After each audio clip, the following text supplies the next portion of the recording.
You don't belong here. This is first class, not some charity seat. Patricia Whitfield's voice cut through the cabin like shattering glass, her manicured finger pointing accusingly at the teenage boy seated by the window in 2A. Flight 847 to San Francisco hadn't even taken off yet. The Atlantic Airways first-class cabin fell silent as heads turned toward the commotion. The boy, dressed in a worn gray hoodie and faded jeans, didn't flinch. He remained perfectly still, his calm expression a stark contrast to Patricia's growing agitation. "Did you hear me?" Patricia stepped closer, her designer heels clicking against the polished floor. "Security should handle this before we're all stuck up here with—" She gestured dismissively at the teenager who still hadn't moved or responded.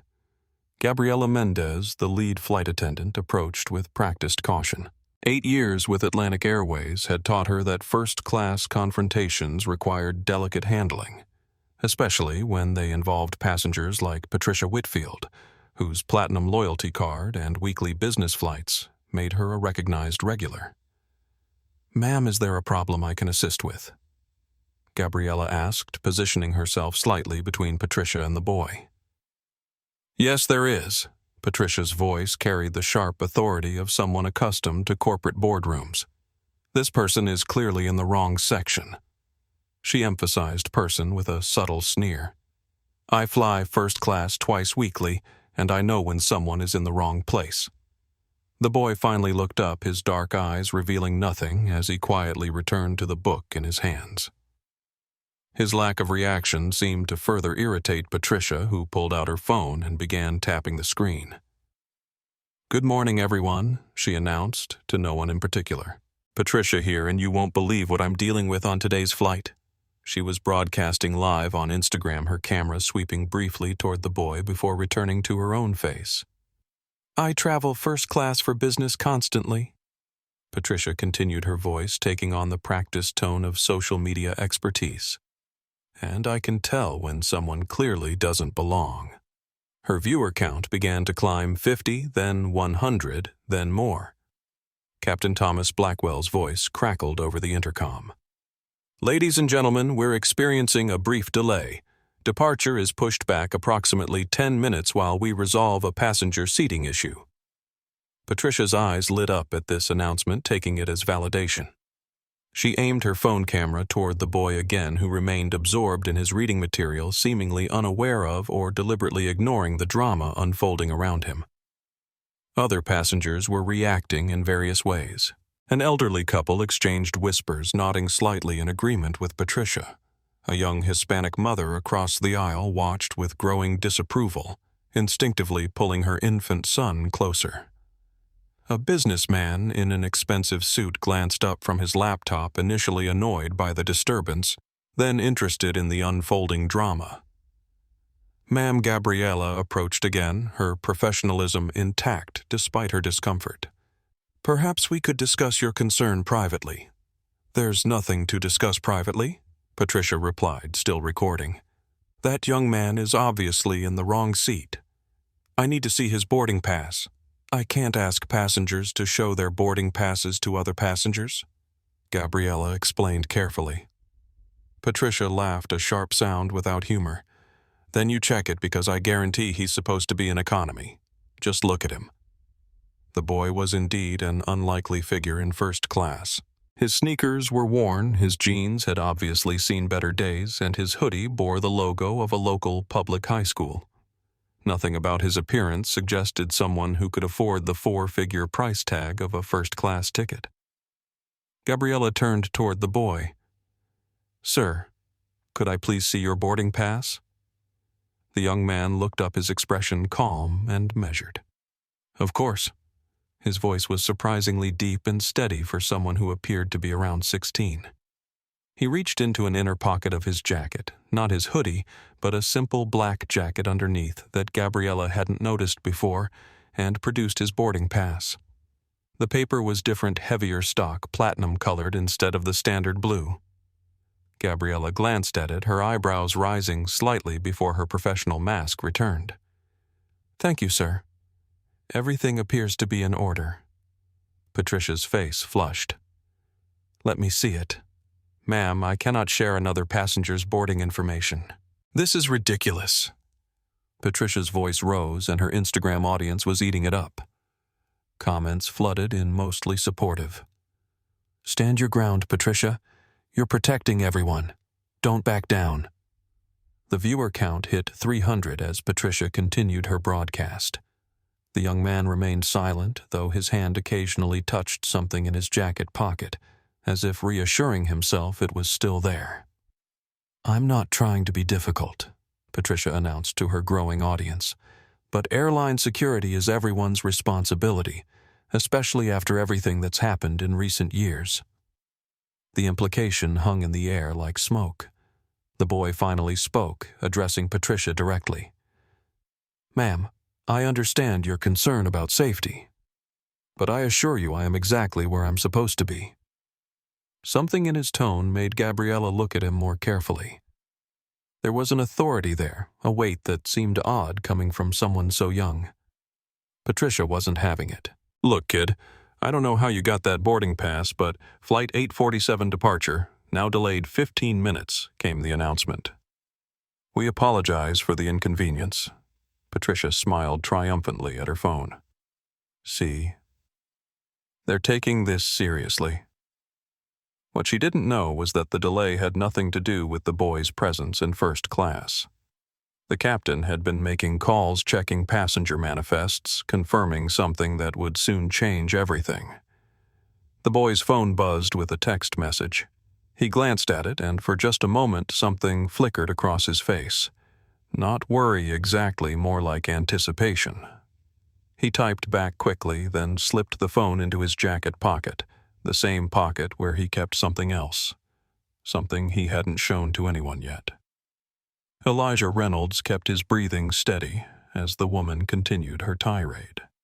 Inside, a hurricane of emotions threatened his carefully constructed calm, but years of his father's training held firm.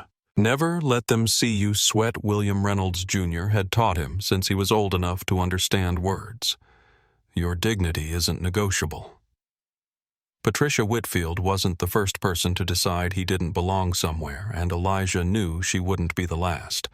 At 12, he'd been followed by security at an upscale department store while shopping for his mother's birthday gift. At 14, a restaurant host had asked if he was there to pick up a takeout order when he arrived for a reservation. Just 2 months ago, a teacher at his new private school had mistaken him for a scholarship student rather than a full-paying enrollee. Each time the same calm response. Each time the same dignified reaction. His father's voice echoed in his mind. They expect anger. They're comfortable with anger. What they don't expect is composure. His fingers traced the edges of his grandfather's leather portfolio in his pocket. William Reynolds, Sr. had carried it through his service as a Tuskegee Airman, one of the first black military aviators in the U.S. Armed Forces. The portfolio had held flight logs, mission briefings, and later, after the war, his business plans for what would eventually become Atlantic Airways. Now it held the documents that would change this encounter completely, but Elijah wasn't ready to reveal them. Not yet. The text message from Elena Vasquez, his father's chief of staff, had confirmed what he suspected word of the incident was already reaching corporate headquarters. PR monitoring social media mentions. Security protocols activated. Your call on timing. Elijah had replied simply, 10 more minutes. Let it develop. This wasn't just about him anymore. This was about something bigger, something his father had prepared him for. Sometimes William Jr. had told him the most powerful teaching moments require patience. Through his window, Elijah could see ground crews preparing the aircraft. His flight was supposed to be routine, a quick trip to San Francisco to meet with developers for the airline's new mobile app before visiting his father in the hospital. William Reynolds Jr. had suffered a stroke 3 weeks ago, and while his condition had stabilized, the doctors had insisted on a medical leave from his duties as CEO. The board's emergency appointment of Elijah as interim operational head had been controversial, but his father had been preparing him for this role since childhood. As Patricia's voice grew louder, Elijah noticed more passengers recording the incident. Good. Witnesses were important. Documentation was crucial. His father had taught him that too. Evidence matters more than emotion, he'd said during one of their many lessons. When people show you who they are, let them finish. Then respond with evidence they can't dispute. Elijah breathed deeply, calculating the timing. The woman's Instagram follower count was climbing. The hashtag #HowardFirstClassFraud was starting to trend on her feed. In a few minutes, it would be time to reveal the truth, but not before the lesson had fully developed. Despite his outward composure, Elijah felt his heart racing. What if his voice cracked when he finally spoke up? What if he forgot the careful wording his father had practiced with him for situations like this? For a moment, doubt crept in. He was, after all, only 16, not the fully formed executive his father had been grooming him to become. He thought about his father lying in that hospital bed, working through speech therapy exercises after the stroke that had nearly taken him. William Reynolds Jr. had built Atlantic Airways from a regional carrier with 2 planes into the nation's 5th largest airline. He'd faced discrimination, banking rejection, and industry skepticism. But he'd prevailed through intelligence, persistence, and strategic thinking. Never use your power as a first resort, his father had taught him. Use it when it creates the greatest impact for positive change. Elijah felt the weight of 3 generations pressing on his shoulders. His grandfather, who fought for the right to fly when America said black men didn't belong in cockpits. His father, who built an airline when the industry said black men didn't belong in boardrooms. And now himself, sitting calmly while being told he didn't belong in a first-class seat on his own family's airline. The irony wasn't lost on him. The portfolio felt heavier in his pocket as the woman's live stream continued. Patience, he reminded himself. Just a little longer. James and Helen Rodriguez had been married for 47 years. From their seats in 3A and 3B, they had a perfect view of the confrontation unfolding in front of them. James leaned toward his wife, whispering in Spanish. "The lady has a point. Look at how the boy is dressed." Helen nodded, adjusting her reading glasses. "In our day, people dressed properly for air travel. We saved for months for these tickets. Some people have no respect for standards." What they didn't say, wouldn't say, was that the boy's skin color reinforced their assumptions. They had grown up in an era when knowing your place was considered a virtue, and they had internalized certain beliefs without ever examining them. James glanced at his watch, an expensive gift from their children on their 45th anniversary. "This delay will make us late for Carmela's graduation lunch." Helen sighed, her gaze lingering on the confrontation. Something about the boy's composure stirred an uncomfortable memory. 35 years ago, their own son Miguel had come home in tears after being asked to leave a country club swimming pool despite being a guest of his white friend's family. They had comforted him, explained that some people were just like that, told him not to make a fuss. "James," she whispered, doubt creeping into her voice. "Remember Miguel at the Hillcrest Club?" Her husband stiffened slightly. That was different. Was it Helen watched as the flight attendant verified the boy's ticket and Patricia continued her accusations regardless? The parallel was becoming uncomfortably clear. Across the aisle, Sofia Alvarez recognized exactly what was happening. The young mother had experienced similar treatment herself, particularly when traveling with her infant son. People saw a young Hispanic woman with a baby and immediately assumed she belonged in economy or shouldn't be traveling at all. "Look, Mateo," she whispered to her sleeping 6-month-old. Someone else fighting the same battle. She quietly began recording on her phone, not for social media, but as evidence. Too many of these incidents went undocumented, allowing people to dismiss them as overreactions or misunderstandings. Sophia had learned to carry her own documentation. Premium boarding passes, printed rather than digital membership cards, prominently displayed even a letter from her tech company confirming her executive status for international travel. The extra steps were exhausting but necessary armor against the assumptions that followed her through premium spaces. 3 rows back, Richard Coleman watched with growing approval as Patricia continued her live stream. The financial services executive had encountered his share of airline frauds, people trying to sneak into premium cabins, helping themselves to first-class amenities, or attempting to use counterfeit boarding passes. He considered it a matter of principle, people should stay where they belong. "About time someone spoke up," he murmured to himself, straightening his tie. "These airlines are too afraid of backlash to enforce their own policies." Coleman prided himself on his meritocratic worldview.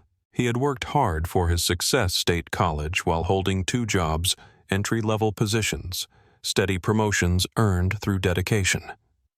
The fact that his path hadn't included the systematic barriers others faced didn't factor into his perspective.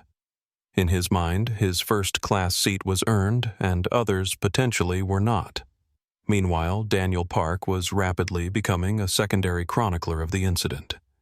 The tech executive had initially been annoyed by the disruption but quickly recognized the situation for what it was. His fingers moved swiftly across his phone screen as he detailed the encounter on Twitter. Witnessing disturbing scene on #Atlantic Airways flight. Woman accusing teenager of not belonging in first class based solely on appearance. Travel while black. His first tweet already had 30 retweets. His followers, many from the tech industry, were responding with similar stories or expressions of outrage. Daniel had experienced his share of discrimination as an Asian American, though it manifested differently. He recognized the familiar patterns playing out in front of him. At the front of the cabin, Gabriela Mendez struggled with conflicting priorities.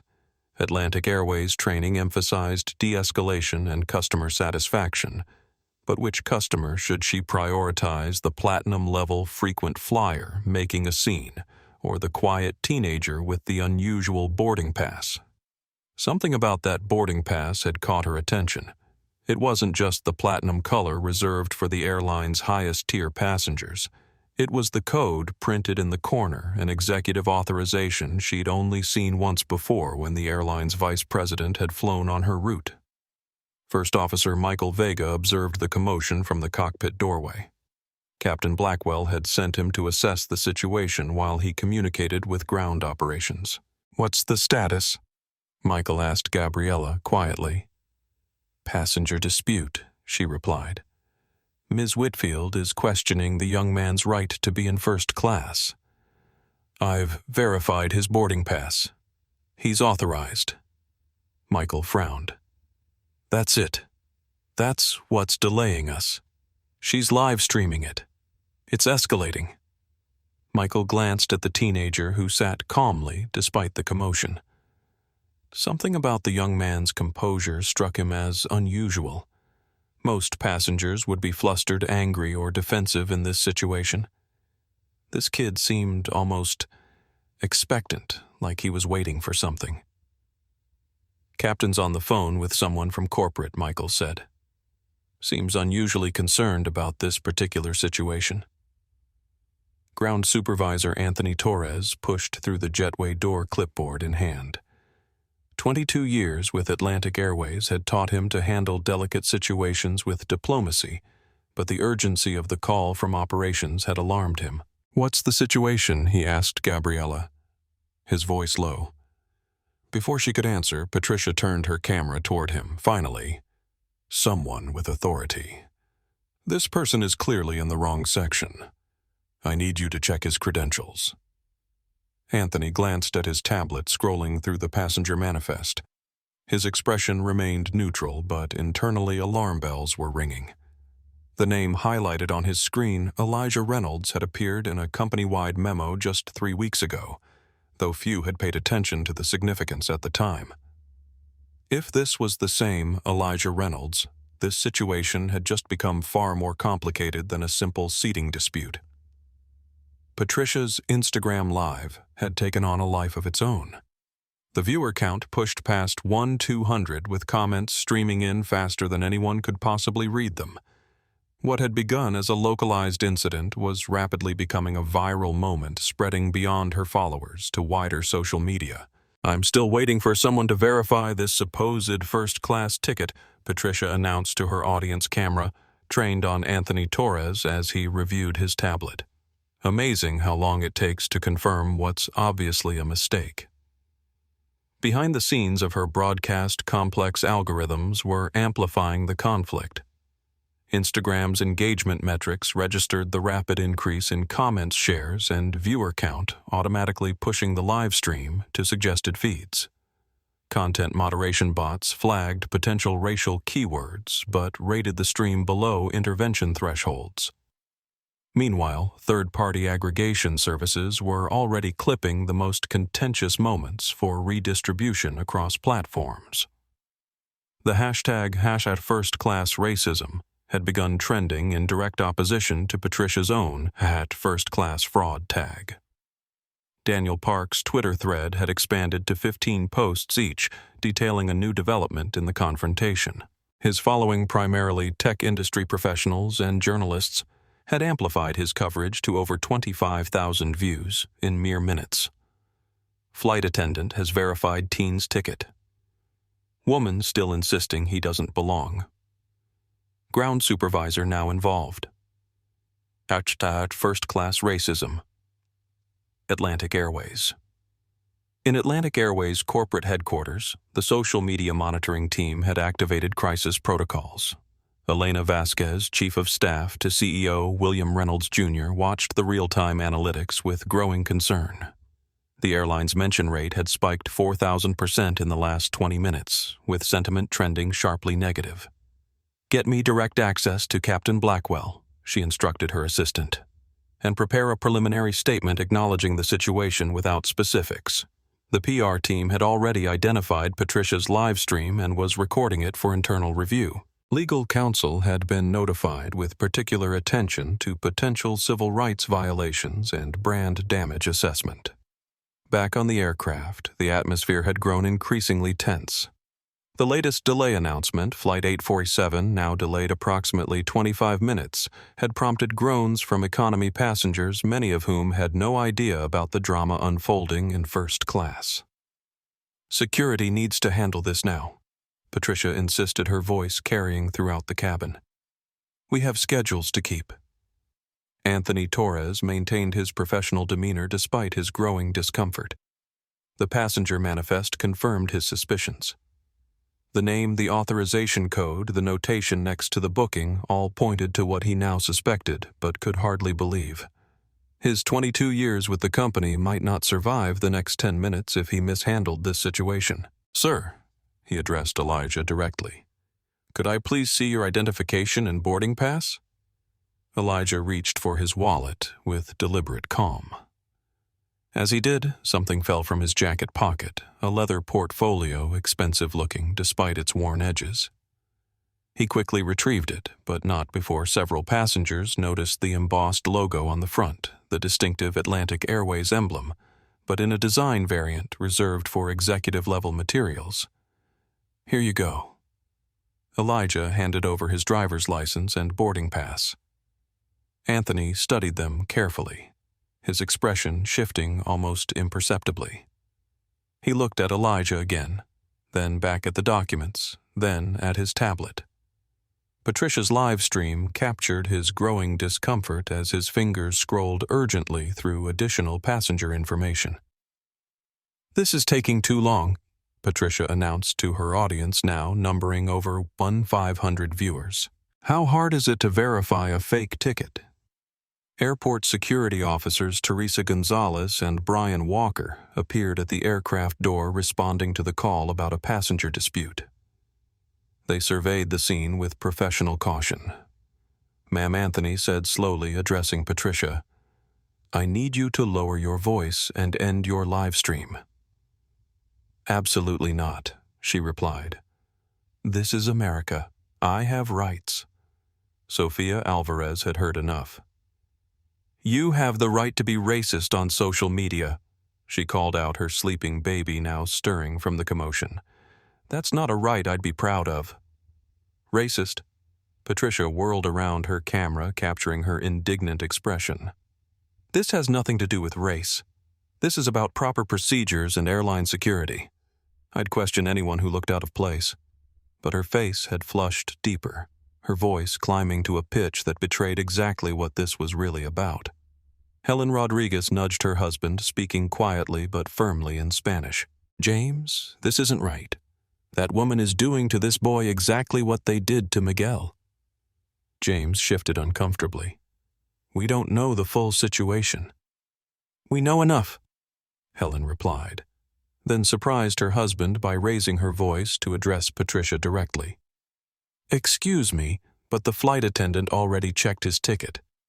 Perhaps we should trust the professionals to do their jobs." The unexpected intervention from the elderly Hispanic woman created a momentary pause in the confrontation. Patricia seemed taken aback that someone she might have expected support from was instead challenging her. Richard Coleman rose from his seat. "Let's all calm down. The airline has procedures for a reason." Daniel Park didn't miss a beat, adding to his thread white male passenger now joining in defending woman's concerns about black teen's presence. Elderly Hispanic couple just spoke up in teen's defense, cabin dividing along visible lines. First-class racism. His post was retweeted 300 times within seconds. Teresa Gonzalez approached Anthony. "Sir, we received a call about a passenger issue." Anthony Torres had gone pale, staring at his tablet as if it contained life-altering news. "I think there might be a misunderstanding here," he managed to say. "No misunderstanding," Patricia declared, turning her camera toward the security team. "This teenager is sitting in first class with what's obviously a fraudulent ticket. Remove him so we can all get where we're going." Patricia's viewer count had hit 1-800. The comments were coming so fast, they formed a continuous blur of text. Hashtag first-class fraud was now trending nationally, but so was hashtag black in first class and flying. While black creating a social media battlefield that extended far beyond the aircraft. 5 minutes to mandatory departure time came the announcement. "We need to resolve this situation immediately." That's when Captain Thomas Blackwell emerged from the cockpit. 30 years of flying former Air Force pilot, he'd seen everything from terrorist scares to medical emergencies. But right now, walking down the aisle toward the commotion in first class, he looked distinctly uncomfortable. Patricia immediately redirected her phone toward him. "Captain, thank God. Please remove this passenger so we can depart." Captain Blackwell looked at Patricia, then at Anthony. Then his eyes found Elijah. The teenager was watching him with interest, now no longer gazing out the window. "Mr. Reynolds," the captain said quietly. "Not son, not young man. Mr. Reynolds." The formality hung in the air like a question mark. Patricia's live stream audience caught it immediately. Comments exploded with speculation. "Why is the captain being so respectful? Something's not right here. This kid must be somebody." Captain Blackwell. Elijah replied, standing for the first time since the confrontation began. As he rose, his presence seemed to change. He was tall for 16, nearly 6 feet, and there was something in his posture that hadn't been obvious while he was seated, a kind of natural authority that made people unconsciously step back and give him space. Even the security officers seemed to sense it, exchanging glances. "I apologize for the delay," Captain Blackwell said, his voice carrying the deference usually reserved for VIP passengers. "Not your fault," Elijah replied calmly. "Though we should probably get underway soon. I have a board meeting at 2. "A board meeting. Not a meeting. A board meeting." Patricia was still filming, but confusion was creeping into her commentary. "I don't understand what's happening here. Why is everyone treating this kid like—" She trailed off as Captain Blackwell leaned down and whispered something in Elijah's ear. The teenager nodded, then reached for his leather portfolio. Anthony Torres had gone completely pale. Whatever was on his tablet screen had finally clicked into place. He was staring at Elijah like he'd seen a ghost. "Oh no," he whispered loud enough for nearby passengers to hear. "Oh God, no." Daniel Park's Twitter thread had gone viral. 30,000 retweets and climbing. Major news accounts were picking it up. #first-class racism was trending nationally now, with subsidiary hashtags spawning by the minute. But the people on the plane were about to discover that all those hashtags were missing a crucial piece of information. William Reynolds Sr. had never expected to fly planes for America. As a young black man in 1940s Alabama, his dreams of aviation had been met with laughter, ridicule, or worse.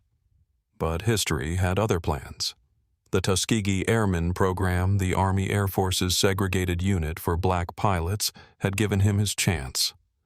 "The sky doesn't care about your color," he would later tell his son. "Gravity treats everyone the same." That philosophy carried William Sr. through nearly 200 combat missions over Europe, where his P-51 Mustang fighter, nicknamed Higher Ground, became feared by German pilots. It also sustained him through the bitter irony of returning home as a decorated war hero to a country that still refused him service at lunch counters. The leather portfolio that now rested in his grandson's hands had been with William Sr. through it all, containing flight logs, mission briefings, and later the business plan for what began as Reynolds Air Service in 1955.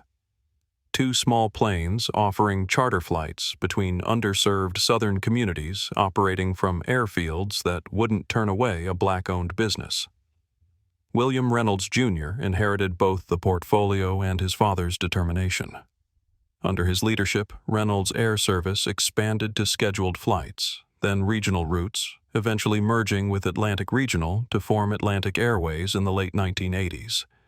The transition hadn't been easy. Investors questioned whether passengers would trust an airline with a black CEO. Banks were reluctant to provide expansion capital. They never said it was about race, William Jr. had explained to young Elijah during one of their many lessons. They used words like market uncertainty and customer preferences. But we knew. We always knew. When William Jr. suffered his stroke 3 weeks ago, collapsing during a board meeting, Elijah had been in school taking a calculus exam. The emergency text from his mother had sent him rushing to the hospital where doctors delivered the prognosis William would survive, but recovery would take months, possibly a year. The medical leave created an immediate leadership crisis. Atlantic Airways' stock dropped 12% in a single day as investors questioned the company's stability without its founder at the helm. The board had gathered in William's hospital room, seeking his input on interim leadership. To everyone's shock, except perhaps William's wife Diana, he had pointed to his 16-year-old son. "Elijah knows this business better than anyone except me." William had insisted, his speech slightly slurred from the stroke. "He's been preparing for this his entire life." The board's reluctance was obvious. The airline's general counsel had pointed out regulatory concerns about a minor in an executive position. The CFO questioned his ability to make financial decisions. The COO worried about employee confidence. William had forced himself to sit up straighter in his hospital bed, his voice finding some of its former strength. "My father fought for the right to fly when this country said black men didn't belong in cockpits. I built this airline when the industry said black men didn't belong in boardrooms. Now my son will lead it regardless of what anyone thinks about his age." The compromise came in the form of a limited interim operational authority resolution. Elijah would handle customer experience service standards and public representation. The executive team would manage day-to-day operations, with Elijah having final approval on major decisions. Elena Vasquez-Williams' trusted chief of staff would serve as executive liaison. The arrangement was intended to be largely ceremonial, while William recovered a symbolic continuity of Reynolds' family leadership to reassure investors, employees, and customers. No one had expected Elijah to actually exercise his authority so soon or in such a public way. From childhood, Elijah had been immersed in the airline business. While other kids played with toy planes, he studied route maps, where others saw summer vacations as a break from learning. Elijah spent his shadows in his father's office, absorbing every aspect of the company. By 14, he could recite load factors, fleet specifications, and competitor analyses from memory. William Jr. had been deliberate in his son's preparation, particularly in handling discrimination. It's not enough to be right, he would tell Elijah. You have to be strategic. Pick your moments. Understand when to speak and when to listen. Know when to reveal your power and when to keep it hidden. The lessons included practical simulations.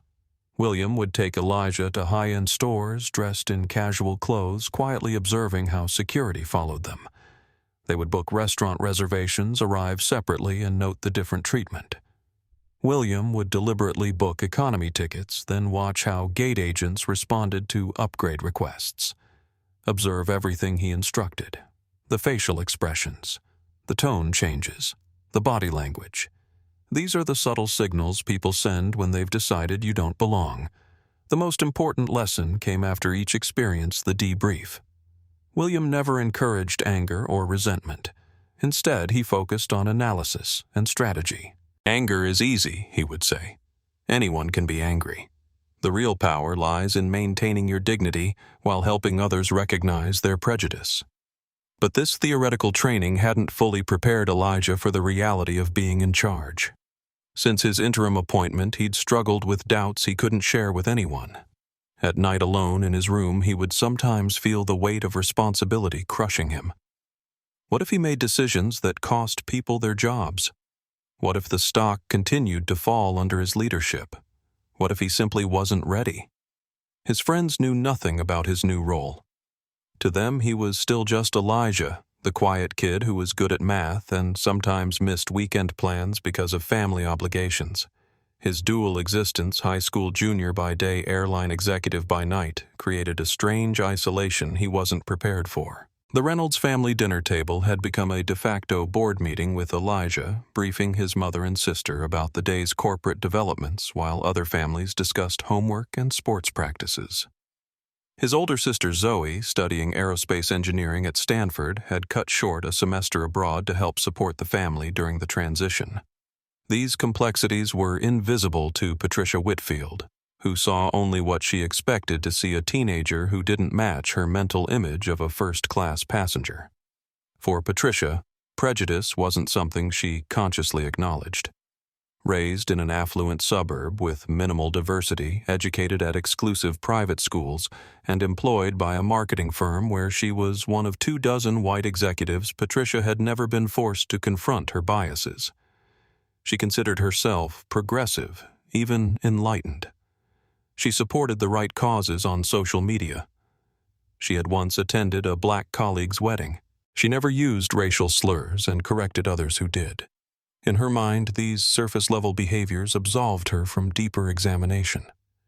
Her Instagram following, primarily other white professionals who shared her worldview, reinforced her self-perception as someone who didn't see color. Her twice-weekly first-class flights for client meetings had become a status marker, a validation of her success and belonging. The presence of someone who didn't fit her mental image of a first-class passenger triggered an immediate unconscious response. Not just because Elijah was black, but because his youth and casual attire violated her sense of what belonged in her space. What Patricia couldn't know as she continued her live stream was that behind her comfortable certainty lay a recent personal humiliation. Just 3 months earlier, she had been passed over for promotion in favor of a younger colleague with less experience but an Ivy League pedigree. The rejection had shaken her confidence, making her grip her status symbols, including her first-class seat, even more tightly.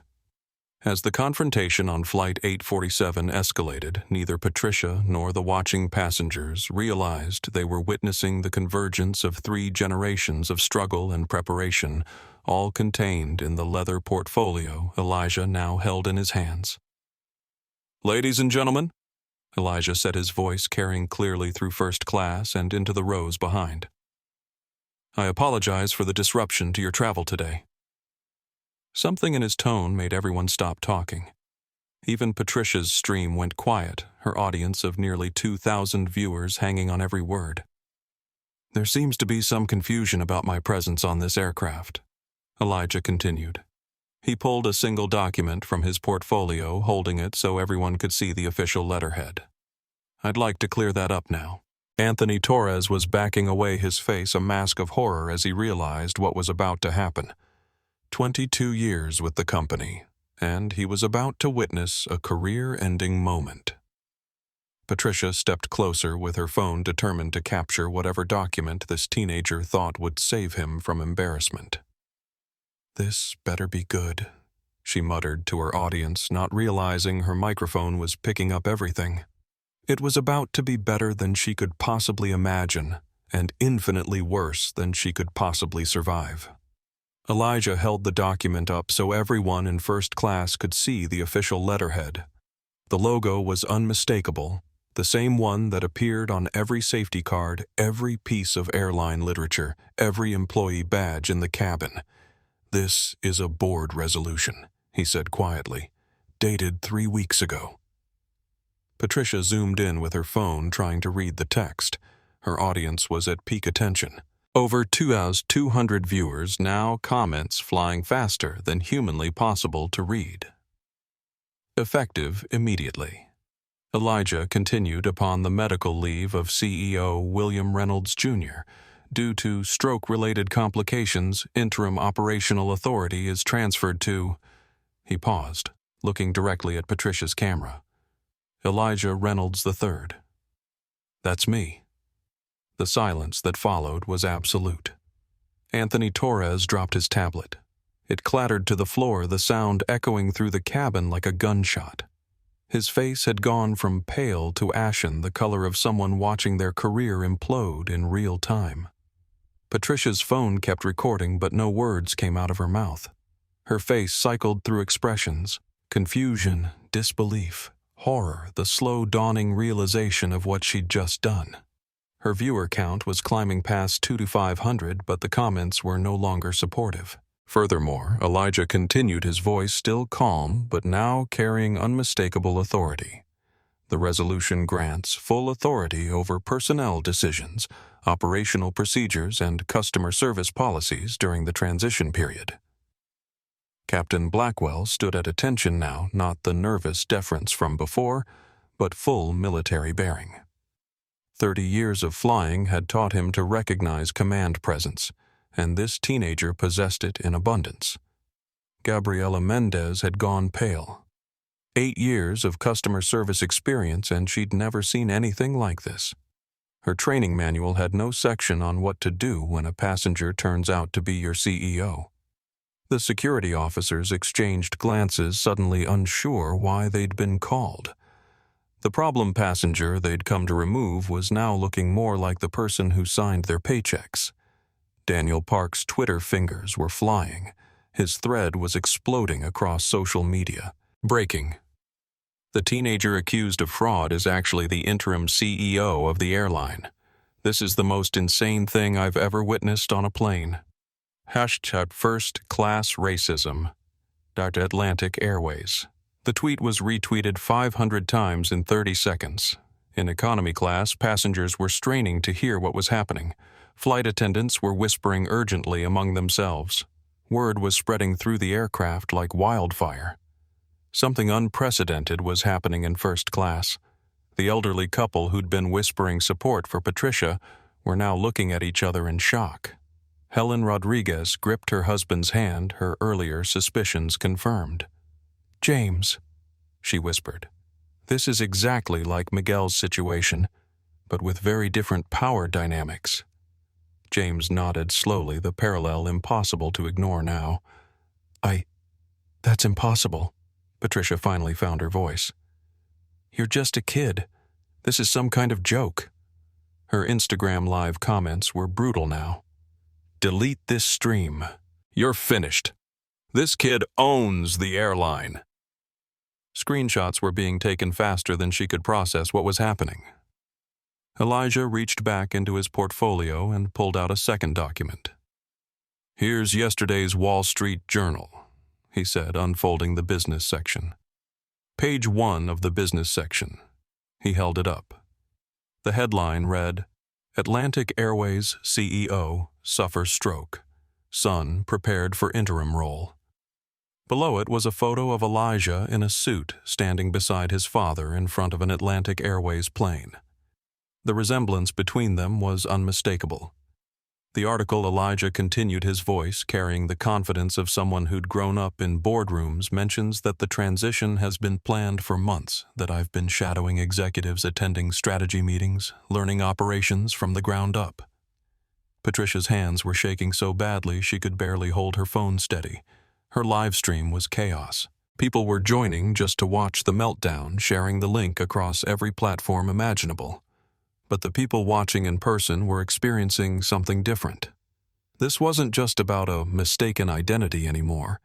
This was about power, real power, and what happened when you attacked someone who had more of it than you could imagine. The article also mentions, Elijah continued conversationally, that I've been preparing for this role since I was 12.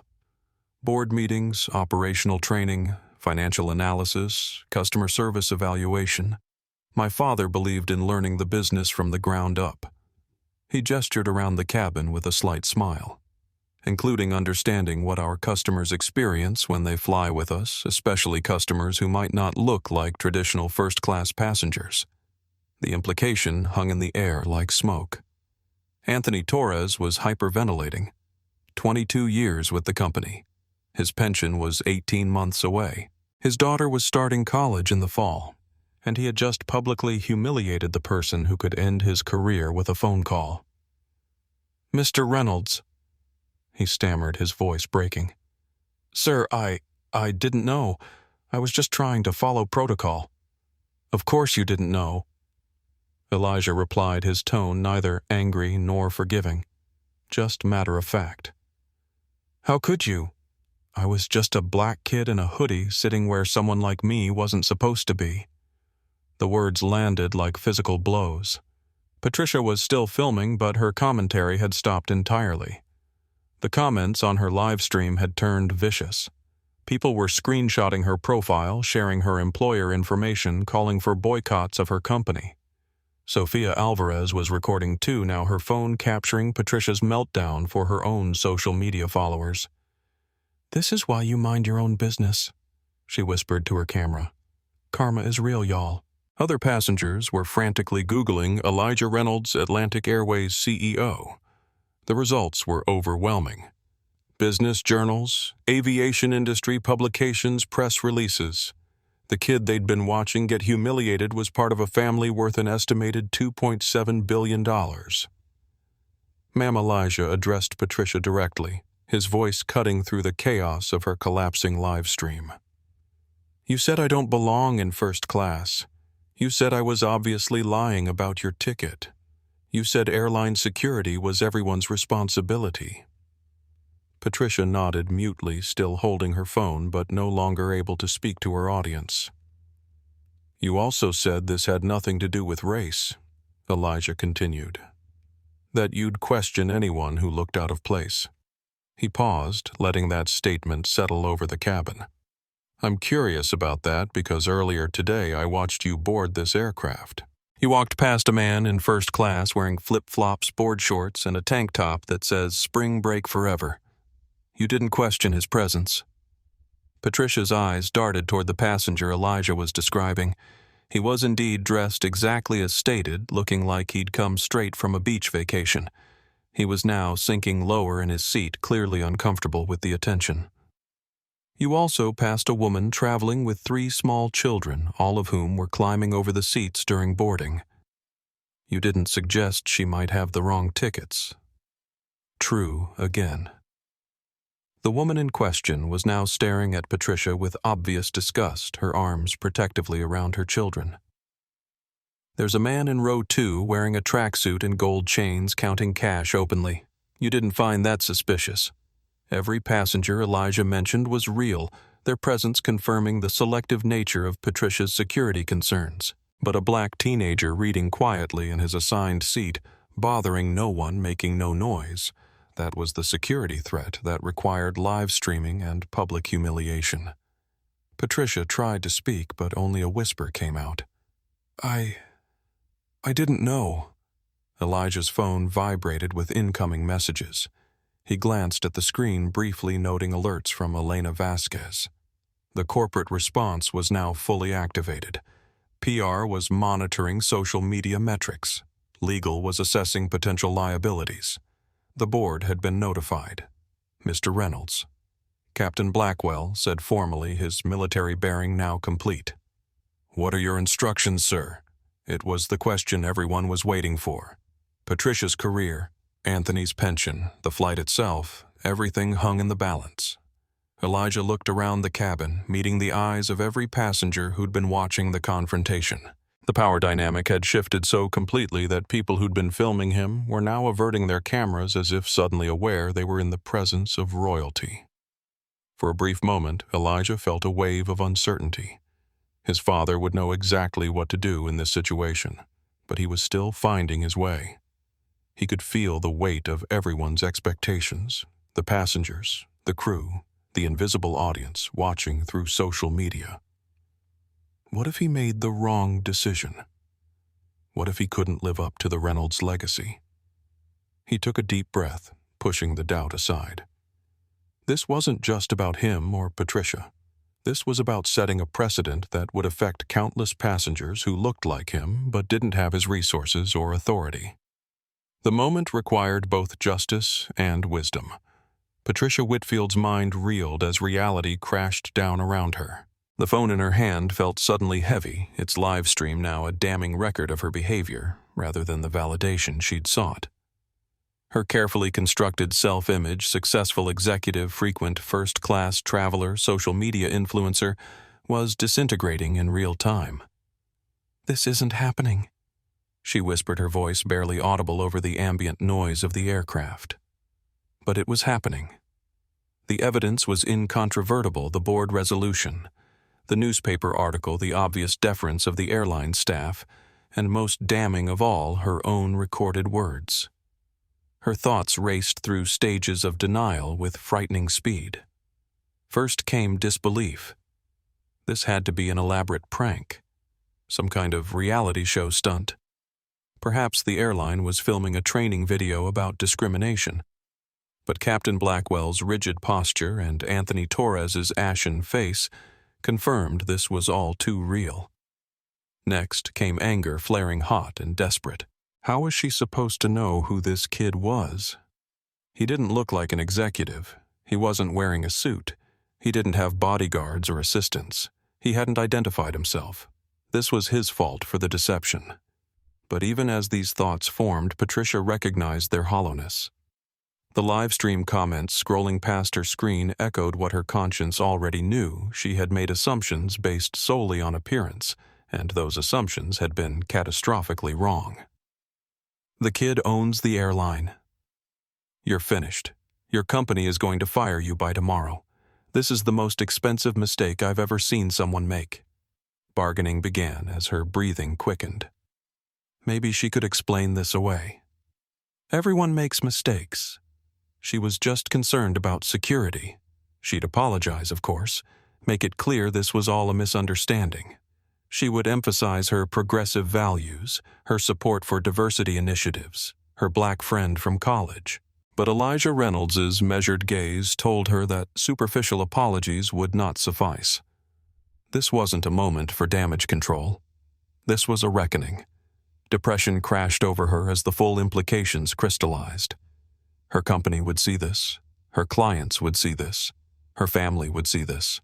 A live stream viewed by thousands, archived forever, showing her demanding the removal of the teenage CEO of a major airline because he didn't look like he belonged. The professional reputation she'd spent 15 years building was evaporating before her eyes. Her hands trembled so violently that she nearly dropped her phone. Tears welled up, blurring her vision as the comments continued to stream past.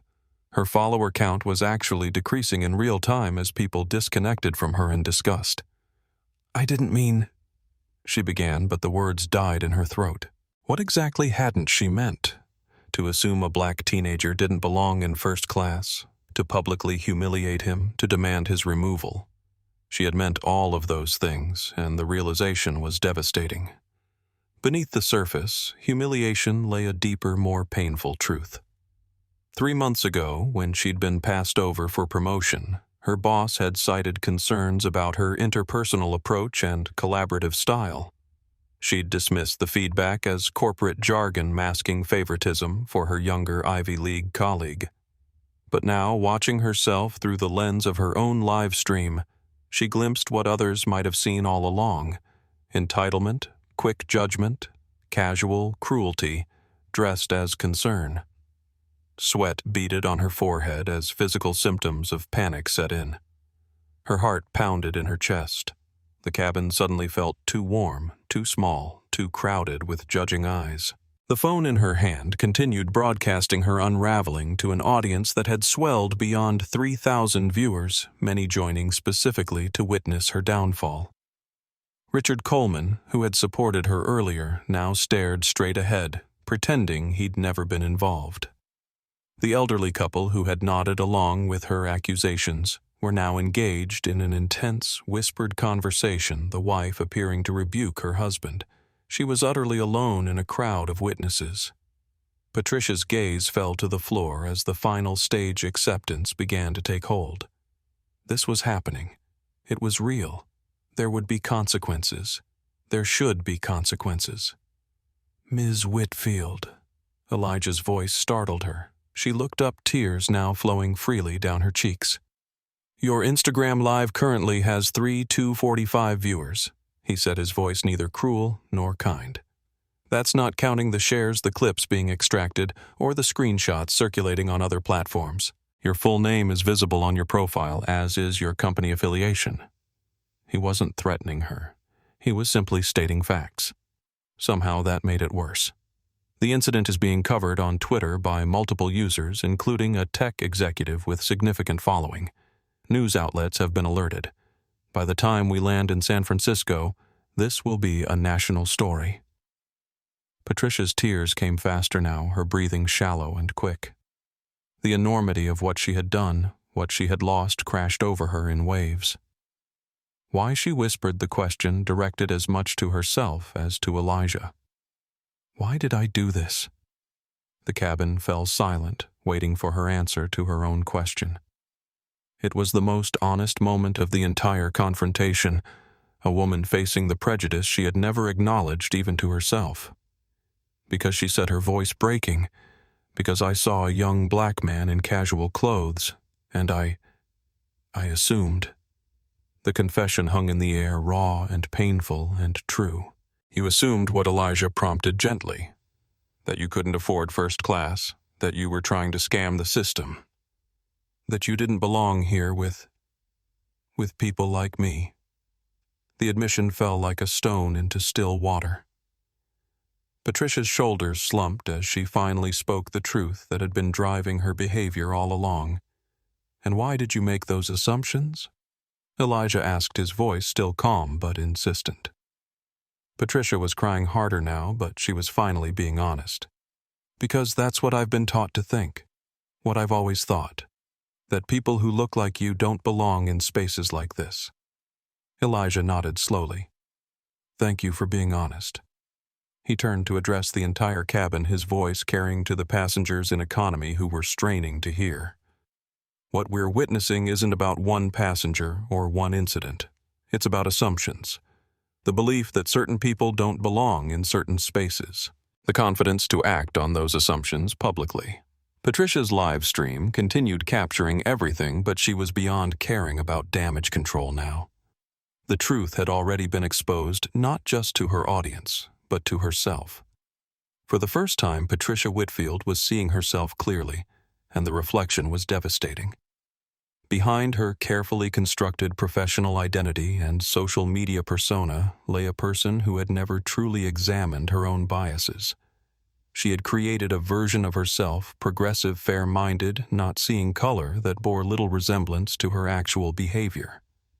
The cognitive dissonance between who she thought she was and who she had revealed herself to be was shattering. In that painful moment of clarity, something unexpected happened. Relief.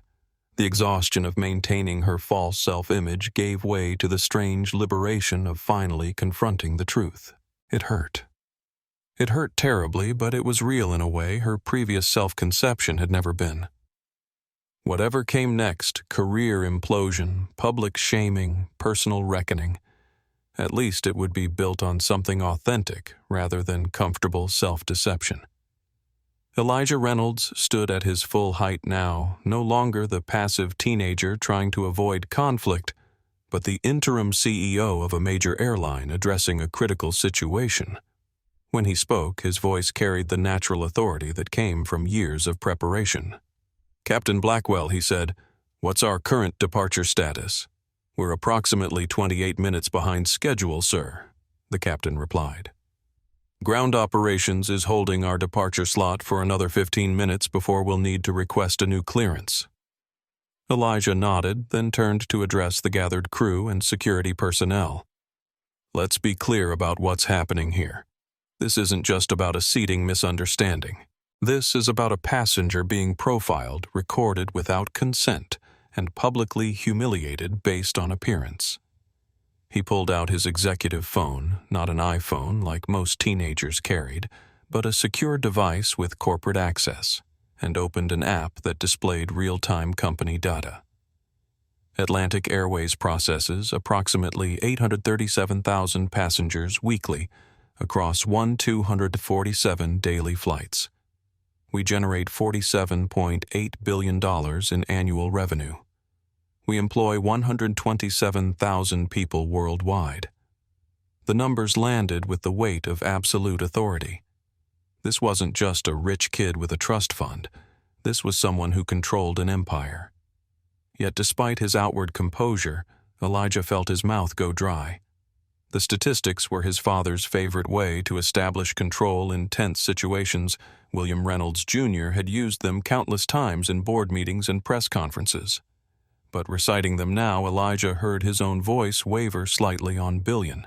Would anyone notice? Would they see through his performance to the anxious teenager beneath? He glanced at Captain Blackwell, whose expression remained professionally neutral. The momentary doubt shook him. Elijah took a breath, steadying himself.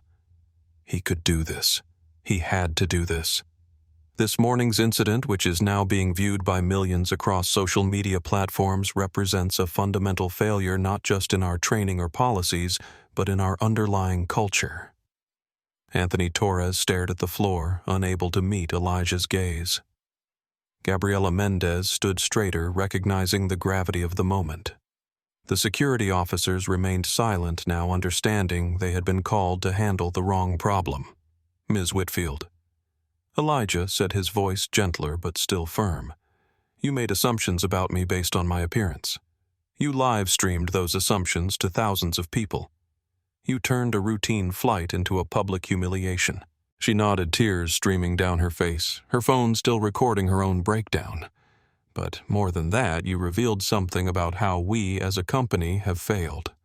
Failed to create an environment where such assumptions feel inappropriate, where staff would intervene immediately, where other passengers would speak up against obvious discrimination." He looked at Anthony, at Gabriella, at the security officers still standing awkwardly in the aisle, at the passengers who'd watched it all happen. "That changes today." The cabin was so quiet you could hear individual passengers breathing. Patricia's live stream had become appointment viewing. People were texting friends to tune in, sharing links across every platform, watching history being made in real time. Elijah reached into his leather portfolio again and pulled out something that made Captain Blackwell's eyes widen with recognition and respect. A small, worn leather journal, the kind used for important records, family histories, things that mattered beyond business. "This belonged to my grandfather Elijah," said his voice softer now, carrying decades of family pride and pain. "William Reynolds Sr. He was a Tuskegee Airman." The historical weight of that statement settled over the cabin like a heavy blanket. Even passengers unfamiliar with the full history understood the significance. He fought for the right to fly when people said black men didn't belong in cockpits. He served his country with honor when his country didn't honor him back. Elijah opened the journal carefully, revealing pages of handwritten notes, old photographs, military commendations. "My father built an airline when people said we didn't belong in boardrooms. He started with one plane, a dream, and a determination to prove that excellence has no color." He looked directly at Patricia's camera, speaking to her audience of thousands. but also to the millions who would see this footage in the hours to come. And today I'm sitting in first class on my own airline being told I don't belong there. He closed the journal carefully, reverently. Some stories, he said quietly, his voice carrying the weight of generations, repeat themselves until someone has the power to change the ending. The weight of 3 generations of Reynolds' family legacy settled over the cabin like authority itself. Elijah carefully returned his grandfather's journal to the portfolio, then looked up at the assembled group passengers, crew security, all waiting for his next words. As the moment stretched, a flicker of uncertainty crossed his face so brief that most missed it. What would his father do in this situation? The question had been his constant companion since taking on the interim role. The pressure to live up to William Reynolds Jr.'s legacy sometimes felt overwhelming. Now he said, his voice finding strength again. Let's talk about what happens next. He pulled out his executive phone and opened a detailed analytics dashboard. The screen showed real-time data that only senior executives had access to. Ms. Whitfield, your Instagram Live has been viewed by approximately 4.2 million people in the past 37 minutes. The video is being shared across platforms at a rate of approximately 12,000 shares per minute. Eliza Reynolds is trending in 43 countries. Patricia's face went from pale to green. She was still holding her phone, but her live stream had devolved into chaos comments, moving too fast to read her follower count actually dropping as people unfollowed her in real time. The financial impact of this incident is already measurable. Elijah continued scrolling through reports that were updating in real time. Our social media monitoring system shows Atlantic Airways mentioned in approximately 847,000 posts in the last hour. Sentiment analysis is complicated. He held up the phone so Captain Blackwell could see the dashboard. 67% positive sentiment praising our company for having young black leadership. 31% negative criticizing us for allowing discrimination to occur. 2% neutral. Anthony Torres was taking notes frantically as if documenting his own professional execution. From a legal standpoint, Elijah continued, his tone becoming more businesslike. Ms. Whitfield has created significant liability exposure for both herself and potentially her employer. He swiped to another screen. Federal aviation regulations, specifically 14 CFR Section 382, prohibit discrimination against passengers. Civil rights violations under Section 1983 carry damages averaging $1.8 million in settled cases. Patricia tried to speak, but only a whisper came out. I didn't know. Title II of the Civil Rights Act of 1964. Elijah continued as if reading from a legal brief, specifically covers public accommodations, including commercial aircraft. Violations can result in both monetary damages and injunctive relief. He looked up from his phone. That means, Ms. Whitfield, that you've potentially exposed yourself to federal civil rights charges regardless of whether I choose to pursue them. The security officers exchanged glances. This wasn't the kind of passenger dispute they were trained to handle. This was more like watching a federal case being built in real time. But legal consequences are just one aspect, Elijah said, switching screens again. Let's discuss the broader implications. Daniel Park was furiously tweeting updates, his thread now approaching 50,000 retweets. Other passengers were filming their own response videos, turning the cabin into a real-time content creation studio. Atlantic Airways stock is currently trading at $347.23 per share. Elijah announced, checking a financial app. In the past hour, volume has increased 340% above normal trading levels. The market is watching this story very carefully. He turned to Anthony Torres. Mr. Torres, in your 22 years with the company, how many discrimination complaints have you personally handled? Anthony stammered clearly, calculating in his head. Maybe 15, 20. Our internal records show 17 formal complaints filed against gate agents and ground staff in the Atlanta hub, alone over the past 18 months. Elijah corrected. all involving passengers of color being questioned about their ticket validity or seat assignments. The number hung in the air like an indictment of the entire system. None of those complaints resulted in policy changes. None resulted in additional training. None resulted in consequences for the staff involved. Gabriela Mendez was taking mental notes, realizing she was witnessing a masterclass in corporate accountability. That pattern, Elijah continued, suggests ingrained issues rather than isolated incidents, which brings us to today's decisions. He looked directly at Patricia, who was still crying quietly, her phone shaking in her hands. Ms. Whitfield, you have 3 options. I'm going to lay them out clearly, and you can choose how this story ends. The cabin was silent except for the ambient noise of the aircraft and Patricia's barely audible sobs. Option 1. You can continue your live stream. Apologize publicly to me and to the passengers who witnessed your behavior. Acknowledge that your actions were based on racial bias and commit to diversity training. In return, I won't pursue legal action, and Atlantic Airways will implement a passenger dignity protocol in your honor. Patricia looked up, hope flickering in her eyes. Option 2. You can end your stream now, delete the video, and pretend this never happened, in which case I will file federal discrimination charges, pursue maximum damages under civil rights law, and ensure this incident becomes a case study in every business school in America. The hope died quickly. Option 3. You can continue broadcasting, maintain that your actions weren't discriminatory, and defend your behavior. In that case, I will not only pursue all legal remedies, but I will also personally ensure that every airline, hotel, and transportation company in America knows exactly who you are and how you treat their customers. The ultimatum was delivered with the calm precision of someone who'd learned negotiation from billionaire parents. Patricia tried to speak, her voice barely audible.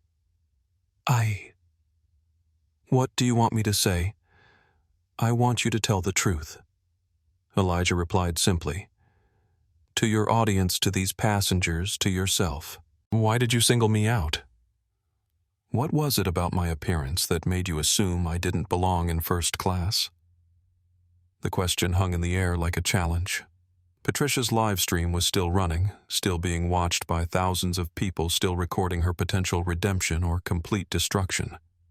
As Patricia wrestled with her response, the impact of Elijah's revelation rippled through the cabin, creating distinct factions among the passengers and crew. Elena Vasquez strode through Atlantic Airways' Crisis Management Center with purposeful energy, coordinating the company's response in real time. As chief of staff, she maintained the delicate balance between corporate interests and the Reynolds family's values, a balance currently being tested at 30,000 feet. What's our latest exposure assessment? She asked, addressing the assembled team of PR specialists, legal counsel, and social media analysts. Twitter mentions up 12,000% in the last hour, reported Samantha Liu, head of social monitoring. Traditional media picking up the story. CNN has a breaking news alert. Fox Business is covering the stock fluctuation. MSNBC has requested comment. On the aircraft, the first-class cabin had transformed from a travel compartment into a microcosm of American society, with alliances shifting as rapidly as the viral story unfolded. James and Helen Rodriguez, the elderly Hispanic couple who had initially supported Patricia's challenge, now sat rigid with embarrassment. James kept his eyes fixed on the flight magazine, pretending to be absorbed in an article about vacation destinations. Helen stared out the window, her lips moving in what appeared to be silent prayer. Helen whispered in Spanish, "We were wrong, just like those people at Hillcrest were wrong about Miguel." James nodded slowly, a lifetime of unexamined assumptions suddenly visible in harsh light. "We should apologize to the young man." "Not now," Helen cautioned. "Let him handle this first, then we make amends." Their quiet reckoning represented thousands of similar conversations happening across America as the incident went viral, people confronting their own complicity in everyday discrimination. Across the aisle, Sofia Alvarez had become an unexpected documentarian, her phone recording Patricia's unraveling from a different angle than the live stream. She bounced her now awake son gently on her knee, whispering commentary to her own social media audience. "This is what accountability looks like in real time," she narrated softly. "This young man isn't just changing one person's perspective, he's changing an entire corporate culture while we watch." Her followers, primarily other young mothers and Latina professionals, were responding with enthusiastic support. Some shared their own stories of being questioned or challenged in first-class cabins or other exclusive spaces. Others expressed hope that Elijah's actions would create ripple effects throughout the transportation industry. Richard Coleman, who had initially supported Patricia's security concerns, was now studiously avoiding eye contact with anyone. The financial services executive had recognized the shifting power dynamic and was frantically texting his own assistant. "Need background on Reynolds family ASAP. Potential business opportunity if handled correctly." Young CEO seems sharp. His rapid pivot from discrimination enabler to potential business partner revealed the calculating nature behind his initial support for Patricia. It wasn't about security, it was about aligning with what he had perceived as the dominant force in the cabin. Now that power had shifted, so had his allegiance. At corporate headquarters, legal teams were mapping potential outcomes. "If she chooses option 1, we structure the training program as non-punitive education rather than punitive correction," advised David Friedman, General Counsel. "Transforms her from liability to asset." Elena nodded, watching the live stream on the wall-mounted screen. "And Anthony Torres. His mishandling creates exposure, but also opportunity. If Reynolds positions him as implementation lead for the new protocols, it becomes a redemption narrative rather than a termination story." On screen, Patricia was struggling with her response to Elijah's ultimatum, tears streaming down her face as millions watched her career implode in real time. "Should we intervene?" Rachel Torres, PR director, asked. "We could have Captain Blackwell end the broadcast site aviation regulations." Elena shook her head. "No. This is Elijah's moment. William would want him to handle this his way." On the aircraft, Daniel Park had become the incident's primary chronicler on Twitter. His thread, now at 47 posts and growing, provided moment-by-moment updates that were being quoted by major news outlets. Young CEO now offering 3 options to woman who profiled him. Masterclass in crisis management, happening on Atlantic Airways Flight 847. Flying. While black, hushed corporate accountability. His tech industry followers were sharing the thread extensively, with many tagging their own company's diversity officers and HR departments with comments like, "Required reading," and "This is how you handle discrimination." Throughout the cabin, passengers were making choices. Some were deliberately turning away, uncomfortable with witnessing Patricia's public humiliation. Others were leaning in, feeling part of a historic moment.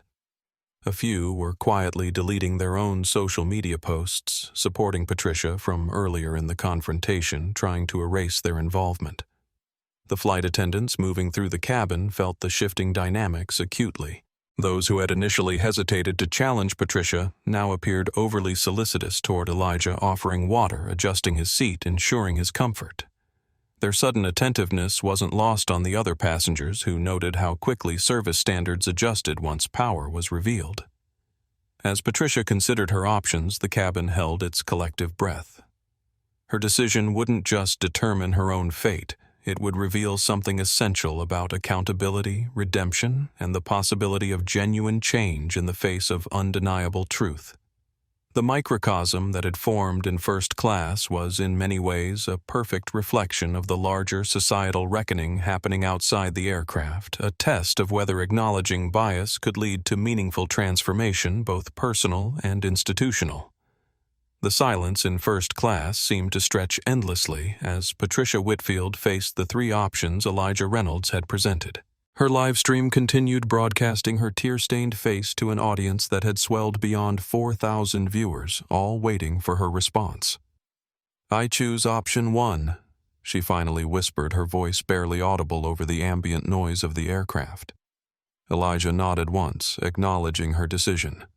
"Then please proceed." Patricia took a deep, shuddering breath and turned to face her phone camera directly. The moment held weight beyond the immediate circumstance. This was a public accounting, a reckoning with bias that would be viewed by millions. To everyone watching, and especially to Mr. Reynolds, she began, her voice trembling. "I want to apologize for my behavior today. I made assumptions about this young man based solely on his appearance. I decided he didn't belong in first class because of how he looked and because he's black." The words hung in the air, raw and uncomfortable but necessary. "I've always considered myself a good person, someone who doesn't see color. But today has shown me that's not true. I do see color, and I make judgments based on it, even if I didn't want to admit that to myself." Tears streamed down her face, but she continued, the words flowing more easily now that she had begun. There was nothing about Mr. Reynolds' behavior that warranted suspicion. He was quietly reading, bothering no one. "I passed other passengers who didn't fit my image of first class, but I didn't question them because they were white. That's the truth I need to acknowledge." Captain Blackwell stood impassively at the front of the cabin, but his eyes reflected a grudging respect for Patricia's candor. Anthony Torres continued taking notes, documenting every word of her confession. "I'm deeply sorry for the humiliation I caused, for the disruption to everyone's travel, and for revealing the kind of prejudice that makes spaces feel unwelcoming and unsafe for people of color. I commit to taking diversity training and to examining my own biases more honestly." She paused, wiping tears with her free hand. "And I want to thank Mr. Reynolds for giving me this opportunity to acknowledge my mistake and try to make amends when he had every right to pursue more severe consequences." Patricia looked up from her phone to meet Elijah's gaze directly. "I'm truly sorry." The young CEO studied her for a moment, assessing the sincerity of her words. Then he nodded again, his expression solemn. "Apology accepted, Ms. Whitfield. But more importantly, I hope your actions going forward prove you meant what you said today." He turned to address Captain Blackwell. "I believe we're cleared for departure now, Captain. Let's get these passengers to San Francisco." "Yes, sir," Blackwell replied, turning to head back to the cockpit. "One moment," Elijah called after him. The captain paused as Elijah once again addressed the entire cabin. "Ladies and gentlemen, before we depart, I want to make one thing clear. What you've witnessed today isn't just about one incident or one person's bias. It's about a broader pattern that affects countless travelers every day." He stood at his full height, his presence commanding the attention of everyone aboard. Effective immediately, Atlantic Airways is implementing what we're calling the Passenger Dignity Protocol. Any customer complaint based solely on appearance or assumptions about economic status will be flagged for review by our newly established diversity officers. Anthony Torres looked up from his notes, surprised by the immediate policy announcement. "Second," Elijah continued, "we're establishing a direct reporting system. Passengers can text complaints to a diversity hotline that reports directly to my office. The number will be added to our in-flight materials by the end of this week." Gabriela Mendez and the other flight attendants exchanged glances, realizing how significantly their jobs might change under these new protocols.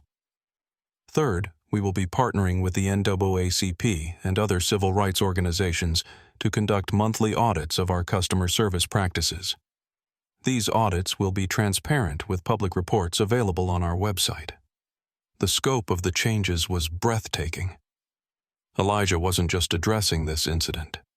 He was using it to transform an entire corporate culture. "Mr. Torres." Elijah turned to the ground supervisor, who straightened immediately at being addressed. "You will oversee the implementation of these protocols in Atlanta. Consider it your path to redemption." Relief flooded Anthony's face as he realized his career might survive this incident after all. Yes, sir. Thank you, sir. Captain Blackwell, I want crew training on unconscious bias to begin next week, mandatory for all customer-facing staff. Yes, sir, the captain nodded. The captain. And Ms. Mendez-Elijah turned to Gabriella. You handled this situation with professionalism despite the circumstances. You're being promoted to our new Chief Customer Experience Officer position. Salary increase of 40% effective immediately. Gabriella's eyes widened in shock and gratitude. Mr. Reynolds, I thank you. Patricia was still holding her phone, still live streaming, but her audience had swelled to over 6,000 viewers. The comments were split between those calling for her complete destruction and those praising her for finally telling the truth. Elijah pulled a business card from his portfolio and handed it to her. This is the contact information for our diversity training program. 6 months, fully paid with job protection guaranteed by federal anti-retaliation laws. Your employer will receive a letter explaining that you're participating in court-approved sensitivity training. Patricia took the card with shaking hands. But understand this, Elijah continued, his voice hardening slightly. This is your one chance. If you ever discriminate against anyone again, anywhere, and it reaches me, there will be no options, no negotiations, no second chances. The warning was delivered with the quiet authority of someone who had both the resources and the will to follow through. Do you understand? Patricia nodded, tears still streaming down her face. Yes. Yes, I understand. And I'm sorry to you, to your family, to everyone watching. I was wrong. Elijah studied her for a moment, then nodded. Apology accepted, but more importantly, make sure your actions going forward prove you meant it. He looked around the cabin one final time. Ladies and gentlemen, we're going to San Francisco. When we land, this story will probably be on the news. You've all witnessed something that will be studied and discussed for years to come. He paused, letting that sink in. Use that opportunity wisely. Captain Blackwell cleared his throat. All crew prepare for immediate departure. As the captain returned to the cockpit, an unexpected voice spoke up from several rows back. Mr. Reynolds called Helen Rodriguez, rising slowly from her seat. My husband and I owe you an apology as well. We made the same assumptions Ms. Whitfield did. We didn't speak up when we should have. James stood beside her, nodding solemnly. We have a grandson your age. We would be heartbroken if someone treated him the way you were treated today. I'm ashamed we didn't recognize the injustice immediately. Elijah seemed momentarily surprised by this additional apology, his carefully maintained composure softening slightly. Thank you for that, he said simply. Recognition is the first step toward change. The elderly couple nodded gratefully and returned to their seats, their public acknowledgement creating a ripple effect through the cabin. Several other passengers shifted uncomfortably, confronting their own silent complicity during the incident. As passengers began settling back into their seats, Elijah felt a momentary wave of exhaustion wash over him. The adrenaline that had carried him through the confrontation was beginning to ebb, leaving him acutely aware of how much energy the performance had required. For all his preparation, nothing could have fully readied him for this moment. Patricia ended her live stream with trembling fingers, the final frame capturing Elijah Reynolds as he returned to his seat by the window, the portfolio containing 3 generations of struggle and triumph resting securely on his lap. As the aircraft finally began taxiing toward the runway, Elijah glanced out at the tarmac, momentarily allowing himself to wonder what his father would think of how he had handled the situation. Had he been too harsh, not harsh enough? Would William Reynolds, Jr. have made different choices? The uncertainty stayed with him, even as the plane accelerated down the runway carrying its passengers and the aftershocks of what had transpired toward San Francisco. Ladies and gentlemen, this is Captain Blackwell speaking. We've been cleared for takeoff. Please ensure your seatbelts are fastened and all electronic devices are in airplane mode. The engines of Flight 847 rumbled with increasing intensity as the aircraft aligned with the runway. In Seat 2A, Elijah Reynolds gazed out the window watching the ground crew complete their final checks. The confrontation with Patricia Whitfield had delayed their departure by nearly an hour, but the real work implementing the passenger dignity protocol was just beginning. Throughout the cabin, an unusual atmosphere had settled, something between the reverent quiet of a classroom and the charged energy of a courtroom after a verdict. Passengers who would normally have been engrossed in books or tablets instead stole glances at Elijah and Patricia, witnesses to a moment that had transcended ordinary air travel. Richard Coleman, the financial executive who had supported Patricia's accusations, now found himself isolated. The passengers on either side of him had requested seat changes, leaving conspicuous empty spaces that highlighted his social quarantine. He busied himself with his laptop, pretending not to notice. Daniel Park continued documenting the aftermath on Twitter, his posts now being quoted by major news outlets. Flight 847 finally taking off. Cabin atmosphere completely transformed. Crew treating young CEO with mixture of respect and nervousness. Atlantic Airways, passenger dignity protocol.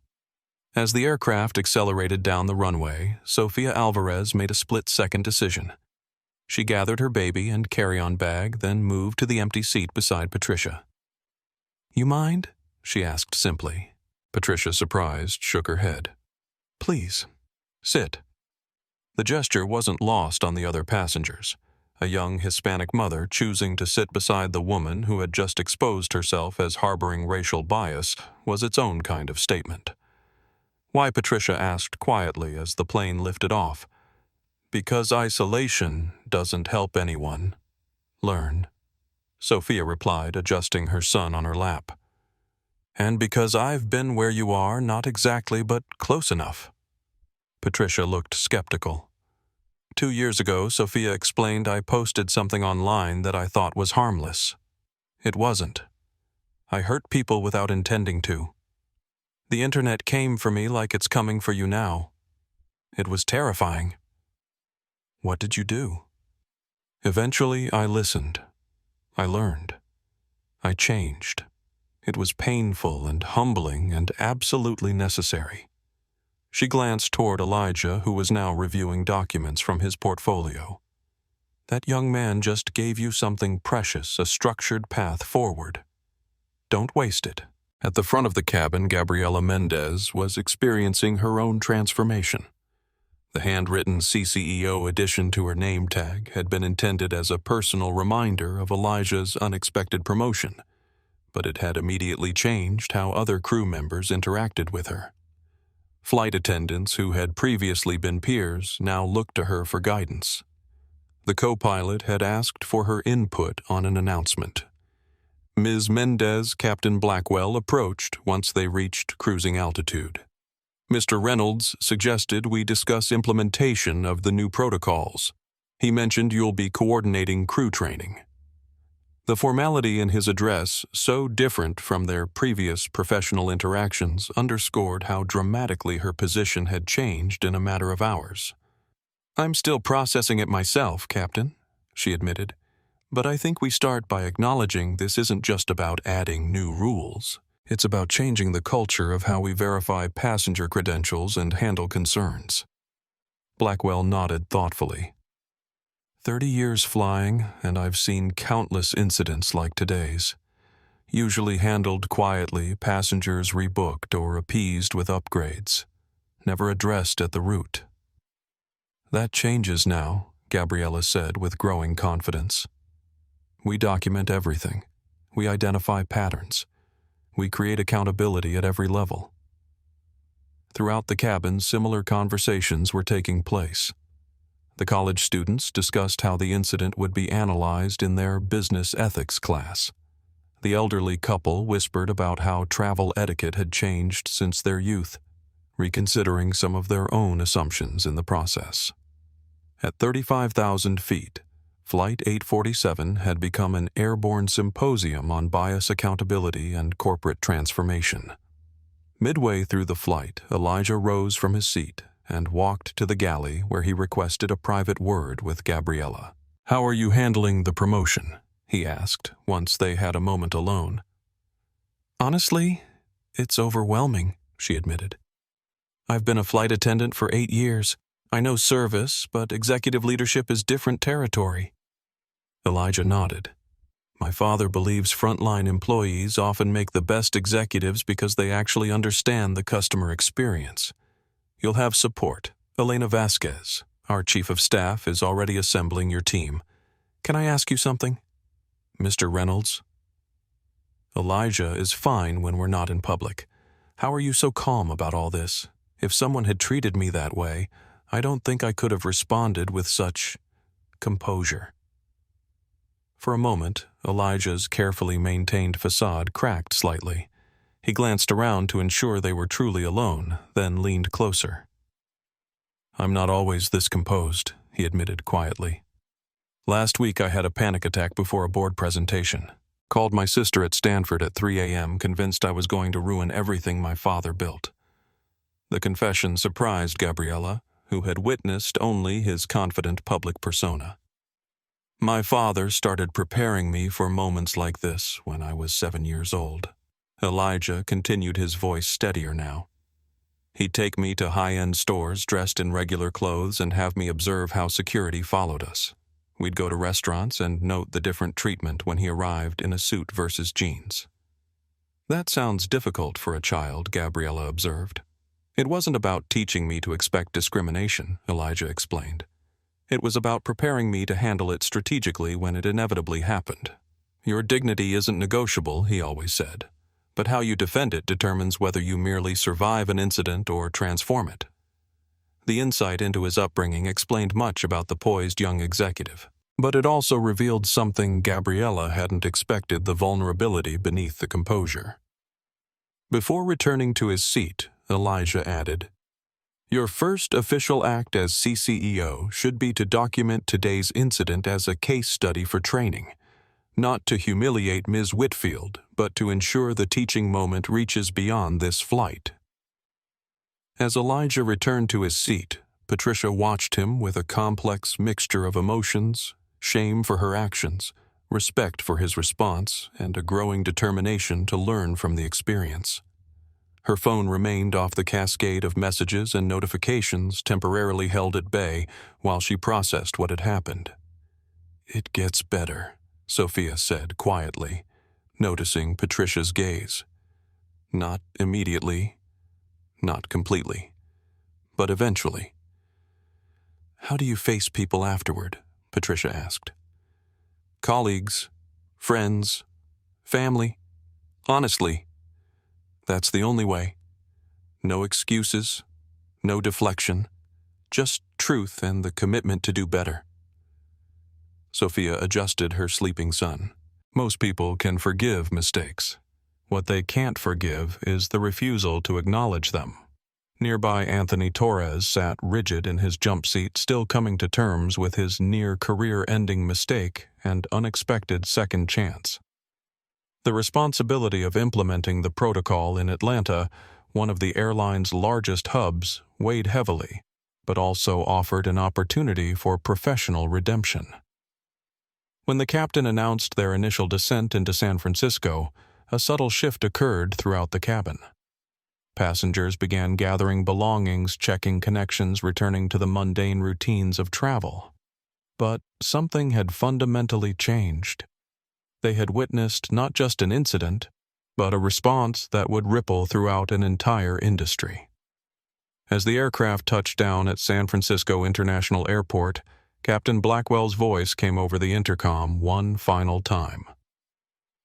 "Ladies and gentlemen, welcome to San Francisco. Local time is 1:47 p.m. Before we reach the gate, I want to acknowledge that today's flight has been extraordinary in ways none of us anticipated.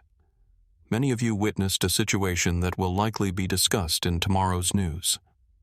Whatever your perspective on those events, I hope we can agree that treating each passenger with dignity is the foundation of our service. Thank you for flying Atlantic Airways. The simple statement, not scripted by corporate communications but offered spontaneously by a 30-year veteran, signaled how quickly Elijah's message was already taking root. As passengers prepared to deplane Flight 847 had completed 2 journeys, the physical distance from Atlanta to San Francisco, and the more significant distance from complacency to accountability. The moment Flight 847's wheels touched down at San Francisco International Airport, Elena Vasquez's phone buzzed with an urgent message from the PR team. Media presence at arrival gate has tripled in last 30 minutes. CNN, Fox, MSNBC, Bloomberg all sending crews. Local stations already in position. She immediately relayed this to Elijah via text press. Gauntlet awaiting. Options 1. Brief statement. Then Hospital 2. Full press conference at Airport 3. No comment until tomorrow. Recommendation. Option 1. His reply came seconds later. Agreed. Brief statement. Emphasize protocol implementation, not personal incident. As the aircraft taxied toward the gate, the flight attendants' expressions reflected their awareness of the unusual reception awaiting them. Gabriela Mendez moved efficiently through the cabin, ensuring everything was in order while absorbing the reality that she would step off this plane into a fundamentally different career than the one she had boarded with in Atlanta. Ms. Mendez Elijah called quietly as she passed his row. "When we deplane, stay close to me and Ms. Vasquez. The media will want to speak with you as well." She nodded, the gravity of her new position becoming increasingly apparent. Patricia Whitfield remained in her seat as other passengers gathered their belongings, her expression blank as she contemplated what awaited her beyond the aircraft door. Sofia Alvarez paused beside her baby Mateo, now sleeping against her shoulder. "Delete your social accounts before you leave this plane," Sofia advised quietly. "Not permanently, but long enough to get through the next few days. Trust me on this." Patricia nodded gratefully, pulling out her phone for the first time since landing to quickly deactivate her Instagram and Twitter profiles. When the door finally opened, Elena Vasquez was visible immediately, her professional demeanor a stark contrast to the chaotic energy of the waiting media. She boarded briefly, conferring with Captain Blackwell before approaching Elijah. "Mr. Reynolds, we're ready when you are. Security has cleared a path to the conference area." Elijah gathered his portfolio and stood addressing the first-class cabin one final time. "Thank you all for your patience today. What happened on this flight will have lasting impact beyond our individual experiences. I hope each of you will consider your role in creating spaces where dignity is the standard, not the exception." With that, he moved toward the exit, Gabriela falling into step behind him. As they emerged into the terminal, camera flashes erupted and reporters called out questions in a cacophony of overlapping voices. "Mr. Reynolds, can you describe what happened on the flight?" "Ms. Mendez did." "Atlantic Airways staff mishandled the situation." "Is this a publicity stunt for the airline?" "How old are you?" "Mr. Reynolds." Elena expertly guided them to a small podium that had been hastily arranged near the gate. Elijah stepped up to the microphone, his composure unshaken by the media frenzy. "Good afternoon. Today on Atlantic Airways Flight 847, I experienced something that countless travelers face: daily assumptions about where I belong based solely on appearance. What makes my experience different isn't what happened, but the fact that I was in a position to address it immediately and structurally." He outlined the passenger dignity protocol briefly, emphasizing its 3 core components and immediate implementation timeline. His delivery was measured but authoritative, displaying a media savvy remarkable for his age. This isn't about one incident or one individual. It's about recognizing patterns that make travel spaces unwelcoming for too many people and taking concrete steps to change those patterns. As Elijah spoke, other passengers from Flight 847 began to emerge, many immediately approached by reporters seeking first-hand accounts. Daniel Park found himself surrounded by tech journalists who had followed his viral Twitter thread. Sofia Alvarez declined interviews, moving quickly toward her connecting flight with sleeping Mateo. The most dramatic moment came when Patricia Whitfield finally deplaned, eyes downcast, trying to move unnoticed through the terminal. A reporter recognized her immediately, thrusting a microphone toward her face. "Ms. Whitfield, do you have any response to becoming the face of travel discrimination on social media?" She froze momentarily, then straightened her shoulders. "I made a terrible mistake based on biases I didn't want to acknowledge. Now I have an opportunity to learn from it and perhaps help others avoid making the same error. That's all I can say right now." Her dignity in that difficult moment didn't go unnoticed. Several observers nodded approvingly at her taking responsibility rather than becoming defensive. Meanwhile, across multiple news networks, the coverage was rapidly evolving from simple incident reporting to broader analysis on CNN. What we're seeing with the passenger dignity protocol is a remarkable example of how a negative experience can catalyze positive institutional change. The question now is whether other airlines will follow Atlantic Airways' lead. On Fox Business, Atlantic Airways stock is up in after-hours trading, suggesting investors see Reynolds' response as strengthening the brand rather than damaging it. This challenges conventional wisdom about how companies should handle discrimination incidents. On MSNBC, the symbolism here is powerful.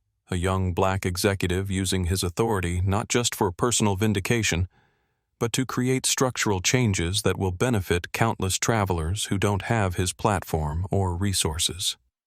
On Bloomberg, the business implications extend beyond airlines. The Reynolds Protocol, as some are already calling it, provides a template for how companies across sectors might address bias in customer service interactions. After completing his brief statement and declining further questions, Elijah was escorted by security through the terminal to a waiting car. Elena and Gabriella accompanied him, already discussing implementation details for the protocol. Hospital first. Elijah instructed the driver. "My father needs to hear about this directly from me before the evening news cycle." As their car pulled away from the terminal, Patricia Whitfield emerged into the San Francisco sunshine, uncertain of her next steps, but committed to the difficult journey ahead. Her phone, temporarily reactivated, showed a text from her employer. "Meeting tomorrow, 9 a.m., suspension pending review." She took a deep breath and booked a hotel room for the night. Whatever came next, she would face it without the self-delusion that had brought her to this point. Inside the airport, Anthony Torres was already on a conference call with Atlantic Airways' Atlanta management team, outlining immediate changes to passenger verification procedures. Captain Blackwell and his crew were being debriefed by HR representatives, their observations recorded as valuable input for the developing training program.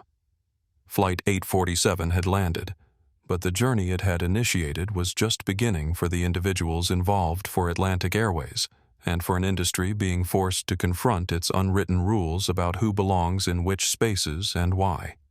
The private room at San Francisco General Hospital's neurology wing had been converted into a makeshift executive suite.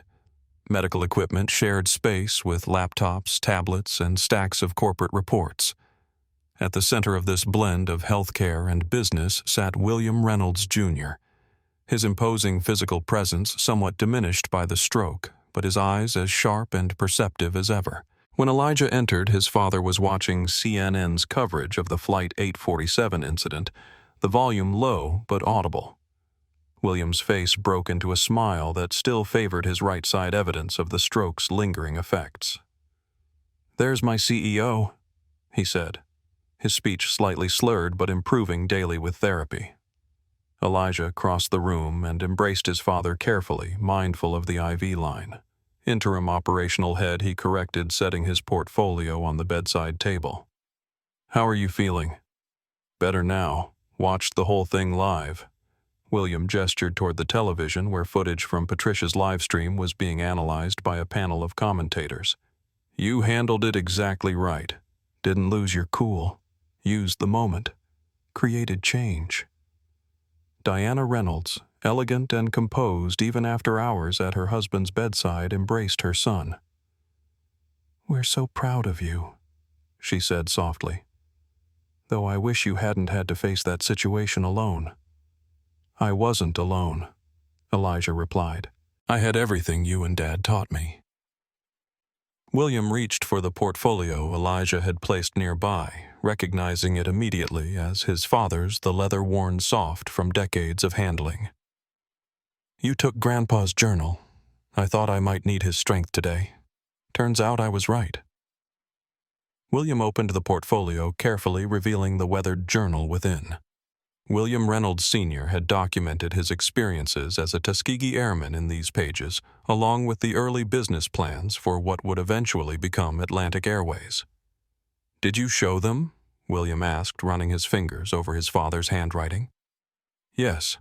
The journal was the turning point. When people understood the legacy 3 generations fighting for the right to exist in spaces others said we didn't belong, it changed the conversation." Diana took a seat beside her husband's bed. "The doctor says your father can be discharged next week if his progress continues. The home health care team is already preparing the house." "And the board?" Elijah asked. "Split as expected," William replied. "Montgomery supports you. Lockhart's looking for any excuse to step in. The rest are watching the stock price and waiting to see if you'll make another move as bold as today's." Elijah nodded, unsurprised. Vincent Lockhart had opposed his interim appointment from the beginning, arguing that a 16-year-old lacked the necessary experience and judgment to lead a major corporation, regardless of family connection. "The protocol implementation is already underway," Elijah reported. "Elena's coordinating across departments. I've promoted one of the flight attendants from today's flight to head customer experience, Gabriela Mendez. 8 years with the company handled the situation with remarkable professionalism." William nodded approvingly. "Frontline staff often make the best executives. They actually understand the business from the customer perspective." "That's what I told her." Elijah smiled. "I quoted you directly." The door opened and Zoe Reynolds entered carrying coffee cups for everyone. At 19, Elijah's sister was studying aerospace engineering at Stanford, continuing the family's aviation connection while forging her own path. "My little brother's trending worldwide," she announced, handing him a cup. "Nice work, turning discrimination into corporate policy. Very Reynolds of you." Despite her teasing tone, the pride in her voice was evident. The Reynolds siblings had always been close, united by their unique upbringing as heirs to an aviation legacy and by their shared experiences navigating predominantly white spaces. "How bad is the online reaction?" Diana asked, always practical about managing public perception. "Mixed, but mostly positive," Zoe reported. "The protocol is being praised by civil rights organizations.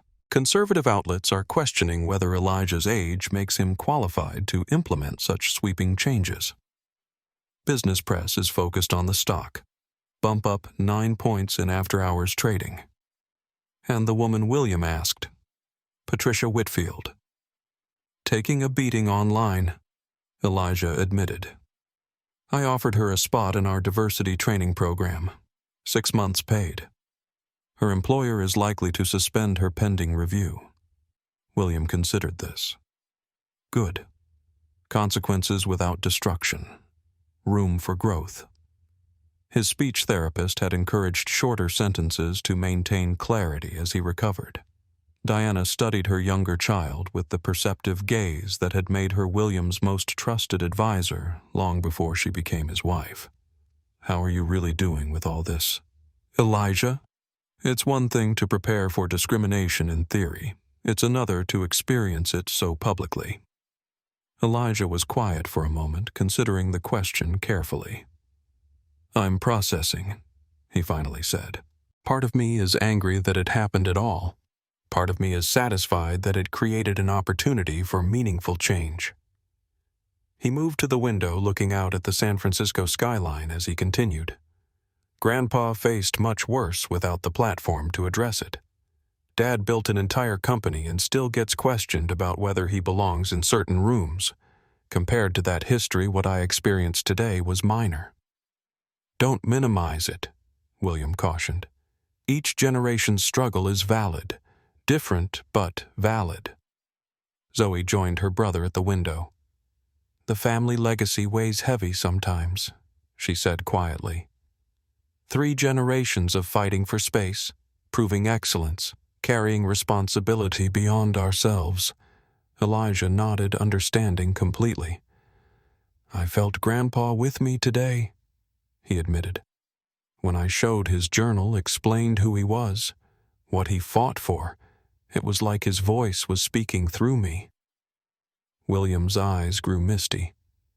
He would have been proud. Of both of you. Diana produced a small gift box from her purse. We were going to give you this when your father was discharged, but after today it seems appropriate now.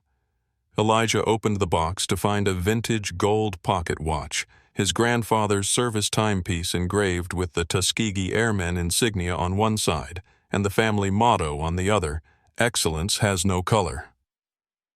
Grandpa carried this through 137 combat missions, William explained. Said, the steady ticking reminded him that progress happens moment by moment, not all at once.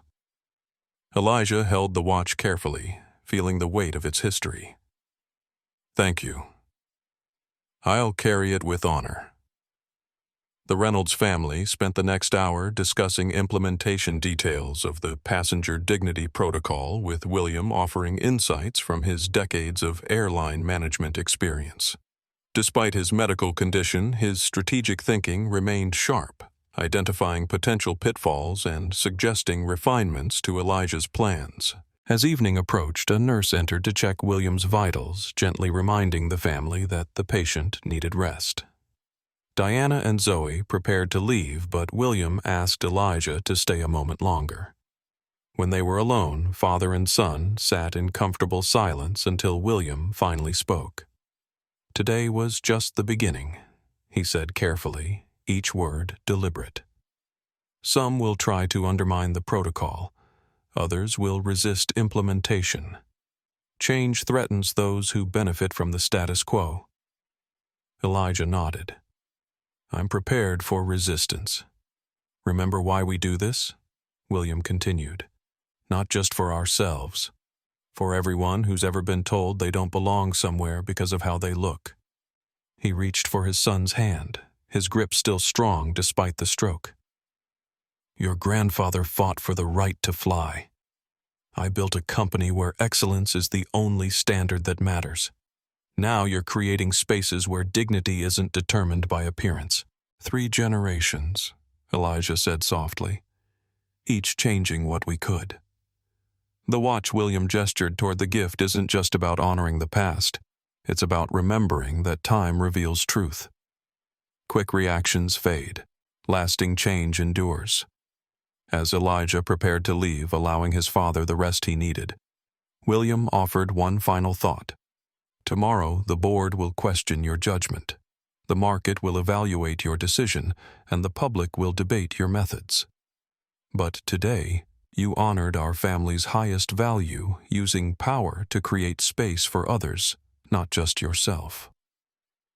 With the pocket watch secure in his jacket and his grandfather's portfolio in hand, Elijah left the hospital room carrying 3 generations of struggle, achievement, and wisdom.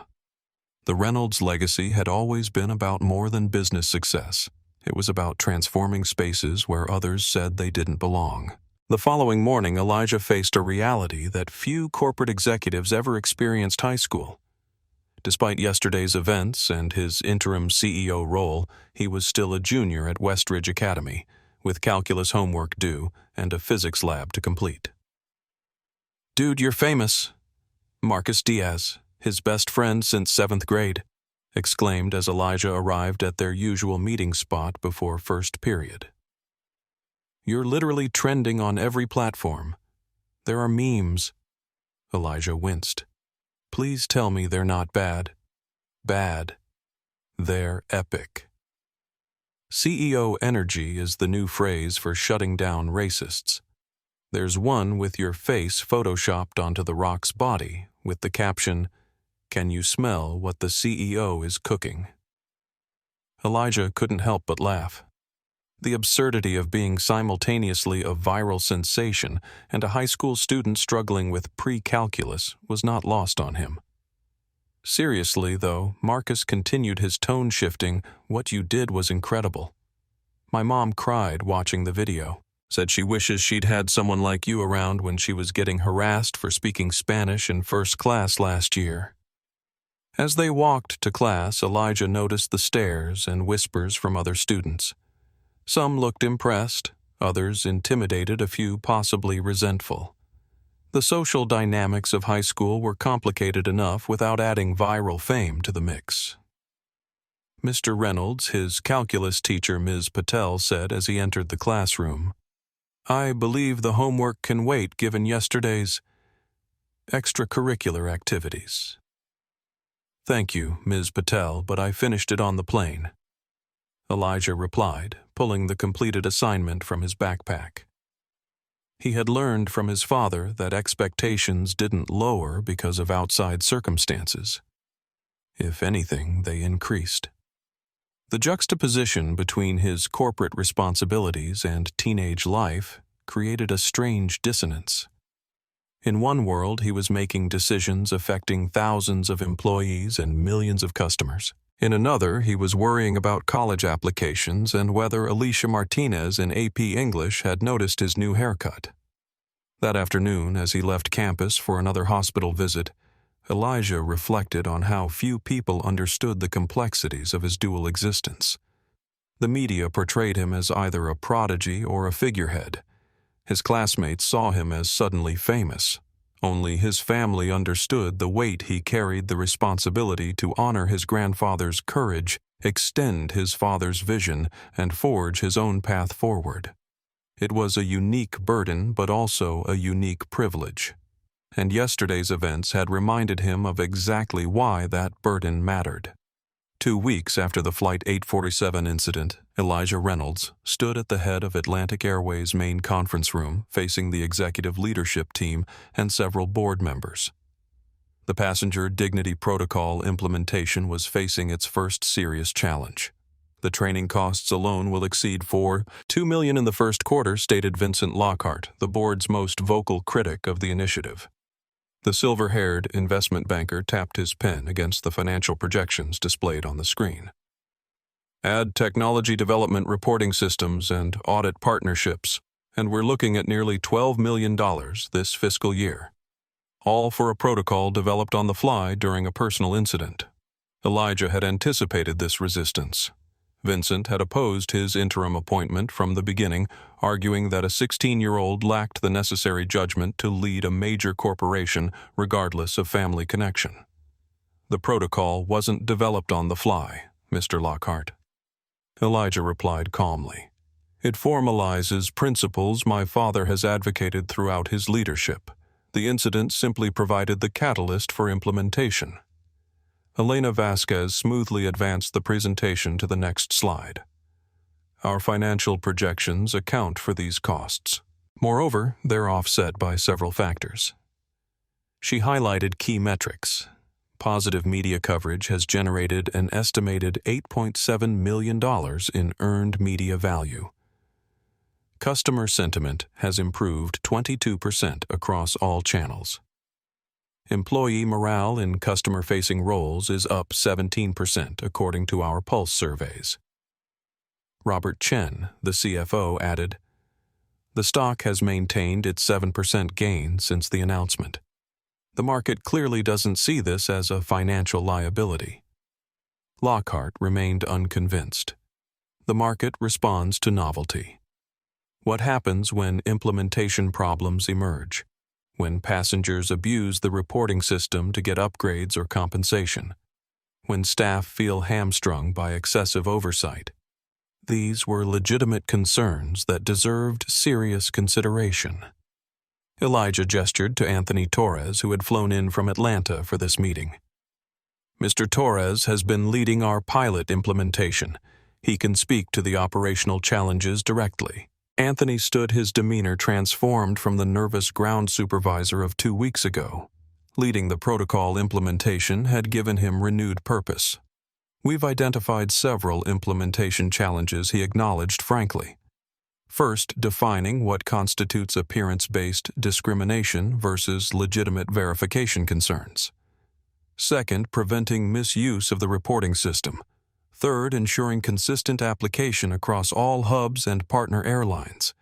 He advanced to his own slides, displaying a decision tree flowchart.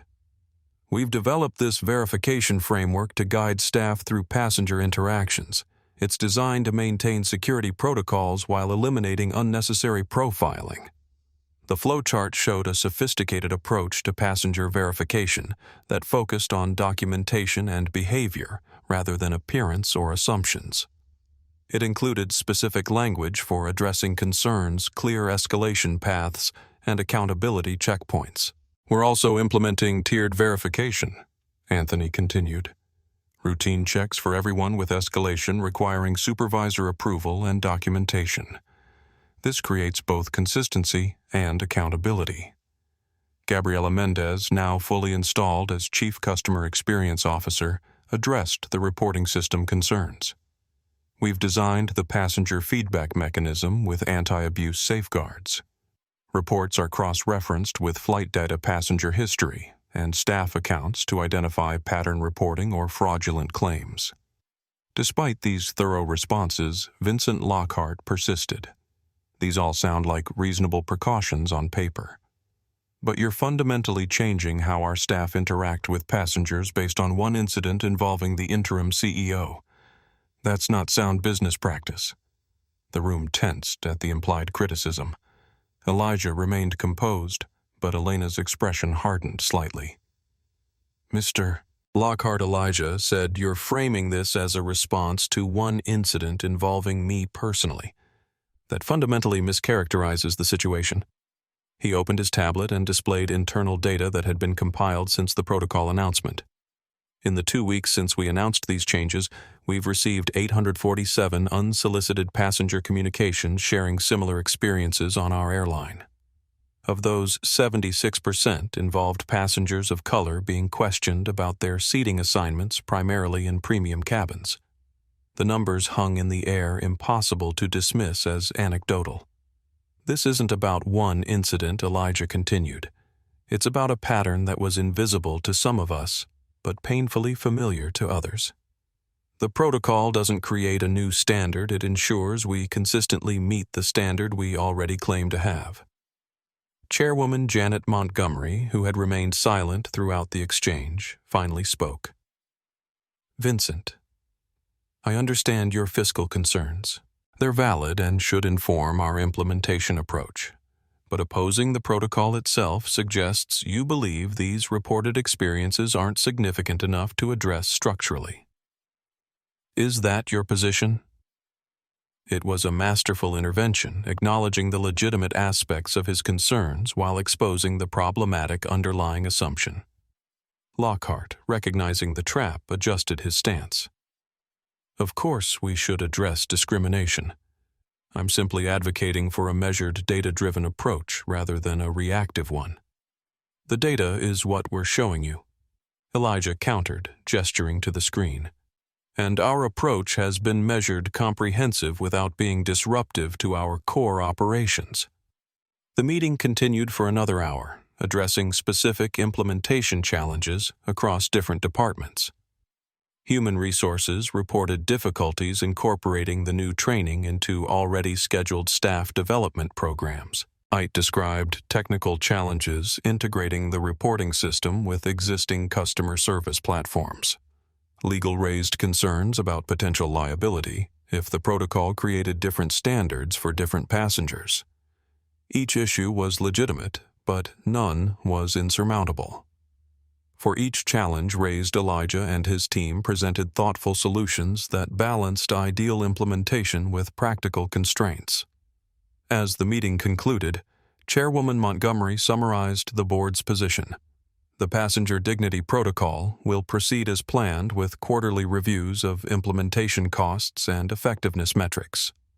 Mr. Lockhart will work with the finance team to optimize resource allocation without compromising the core principles.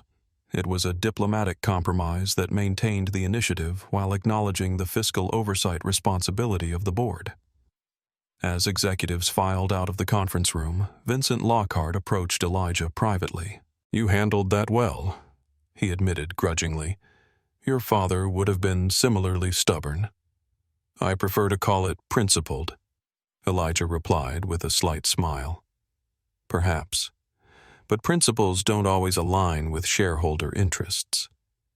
"That depends on your time frame, Mr. Lockhart. Short-term profit maximization and long-term value creation often require different approaches." The older man studied him for a moment. "You sound remarkably like your father for someone so young." "I'll take that as a compliment." "It was intended as one despite our disagreements." Lockhart gathered his papers. "I still think 16 is too young to run an airline. But I'm beginning to understand why your father believes otherwise." As Lockhart departed, Elena approached with updates from the implementation teams. "Technical development is on schedule. The reporting system beta test launches next week in 3 hub airports. Training modules are complete for flight crews with gate agent and customer service versions in final review." Elijah nodded, making notes on his tablet. And the resistance Elena didn't pretend to misunderstand. About 30% of mid-level management is dragging their feet. Not open opposition, but passive delays, concerns about additional workload claims that existing procedures are sufficient. Expected. How are we addressing it? Combination of accountability metrics tied to performance reviews and success stories from early implementers. The Atlanta team is becoming our model. Their complaint rates are already down 14% just from the procedural changes. Anthony Torres had indeed transformed his near-career-ending mistake into a leadership opportunity, becoming the protocol's most effective advocate among operational staff. And Patricia Whitfield, Elijah asked, completed her first month of training. Her instructor reports genuine engagement and progress. Her employer placed her on 3 months probation rather than termination, partly due to our recommendation. What Elena didn't mention, what neither she nor Elijah yet knew, was that Patricia's journey through the diversity training program was far more complicated than the instructor's official reports suggested. In a downtown San Francisco hotel conference room, Patricia sat across from her diversity training counselor, Dr. Lydia Fernandez, her frustration evident. "I don't understand why we keep coming back to this," Patricia said, gesturing at the case study materials. "I've already acknowledged my bias. I apologized publicly. What more am I supposed to do?" Dr. Fernandez regarded her calmly.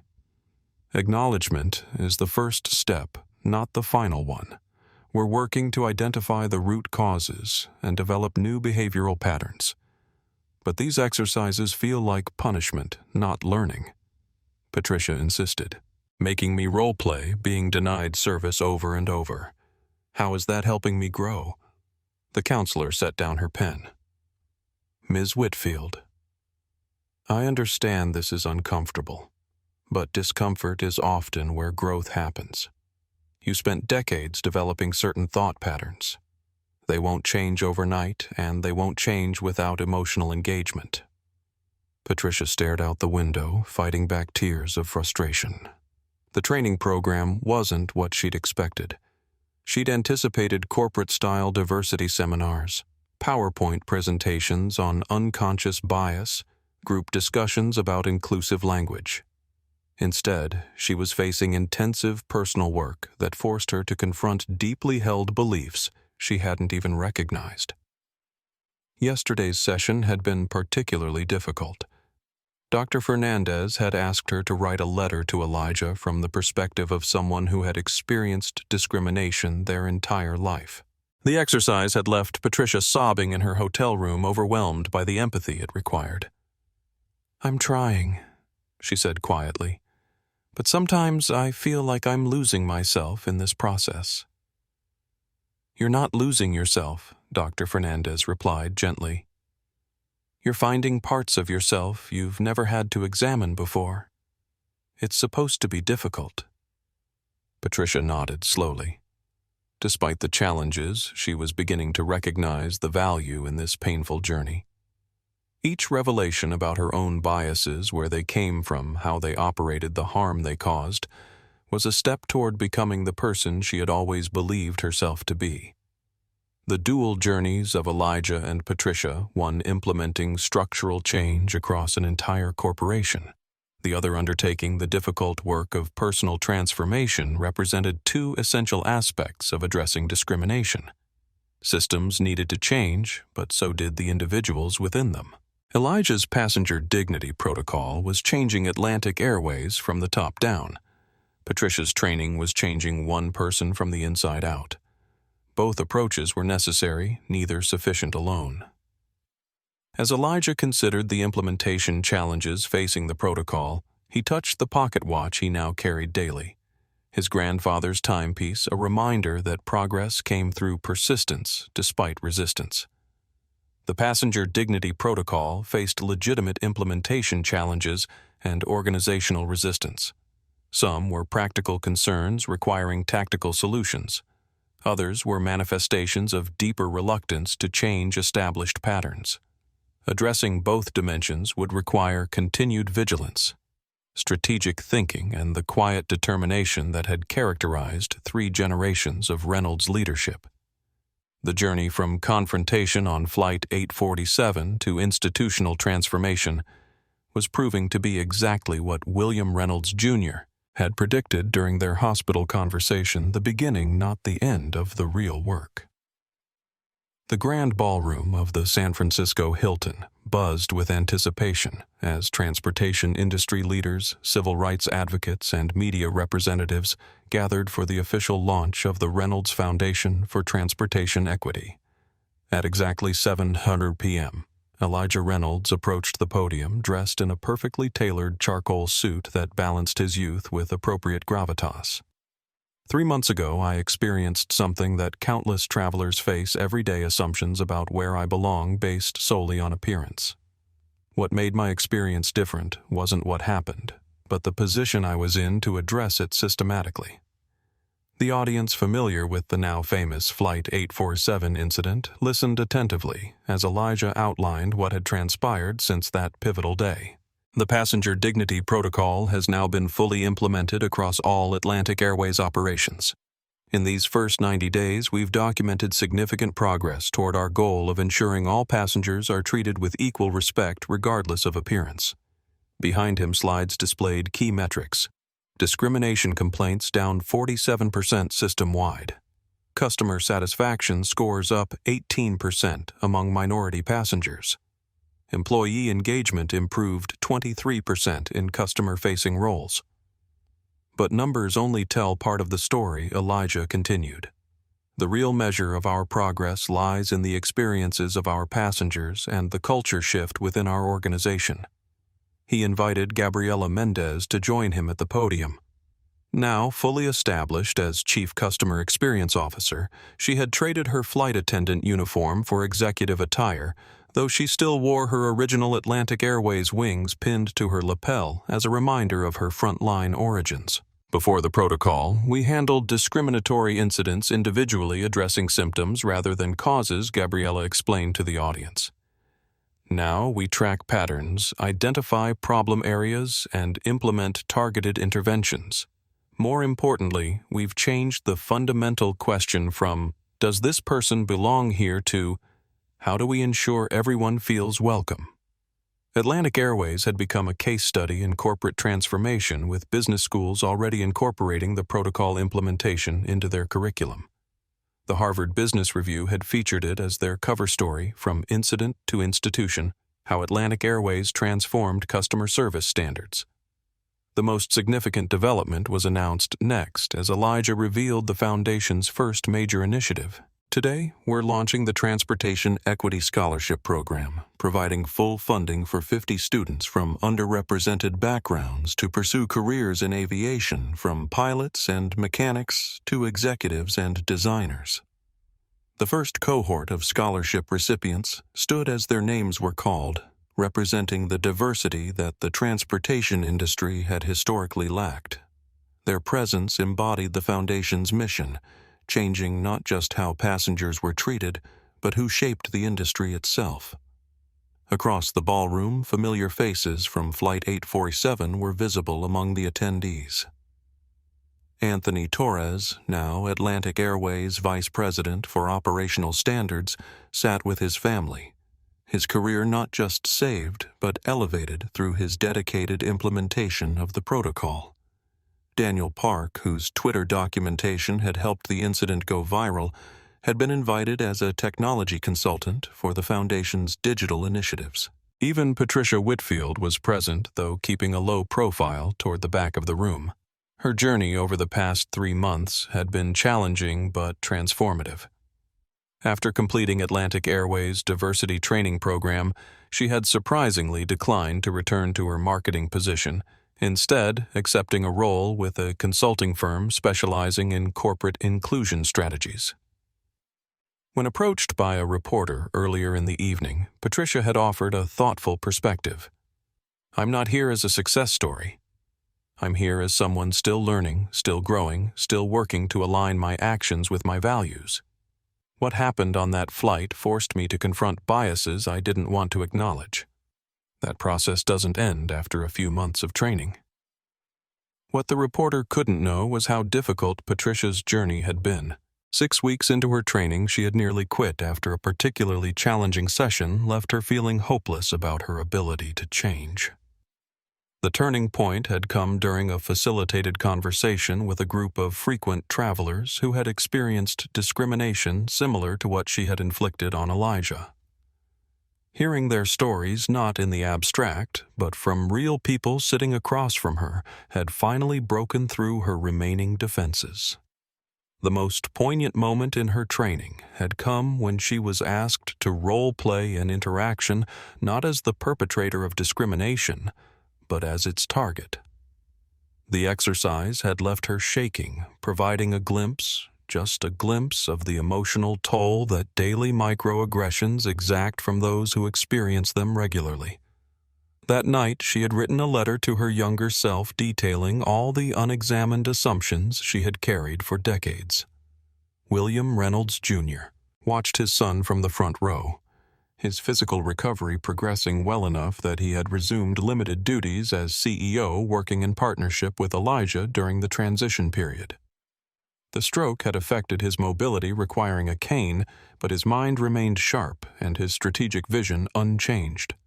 After the formal presentation, William joined Elijah on stage for the ceremonial signing of partnership agreements with major transportation companies, committing to adopt versions of the Passenger Dignity Protocol. Delta, American, United, and 6 international carriers had already implemented similar standards, creating a ripple effect throughout the industry. "My father taught me that true leadership isn't about wielding power," Elijah told the audience as the signing concluded. "It's about using your position to create spaces where others can thrive with dignity." The protocol isn't just about preventing discrimination. It's about establishing a new standard where inclusion is the default, not the exception. As the formal program transitioned to networking, Elijah circulated among the attendees, handling the responsibilities of host with remarkable poise for someone not yet 17. He paused when he reached Patricia Whitfield, their first face-to-face meeting since Flight 847. "Ms. Whitfield." He greeted her with professional courtesy. "Thank you for coming tonight." "Thank you for the invitation," she replied. "Not everyone would have extended it given our history. That history now includes your work with the Diversity Initiative and your new role in consulting. The full story matters, not just the difficult beginning." Patricia nodded, appreciating the perspective. "Your foundation is doing important work, the scholarship program particularly. We're just getting started," Elijah assured her. The protocol addressed how passengers are treated once they're on board. The Foundation's work focuses on who gets opportunities to enter the industry in the first place. As they conversed, photographers captured the moment, not for sensationalism, but as visual evidence of the reconciliation and growth that had emerged from Confrontation. Tomorrow's business pages would feature the image alongside stories of the Foundation, launch a powerful illustration of accountability and transformation.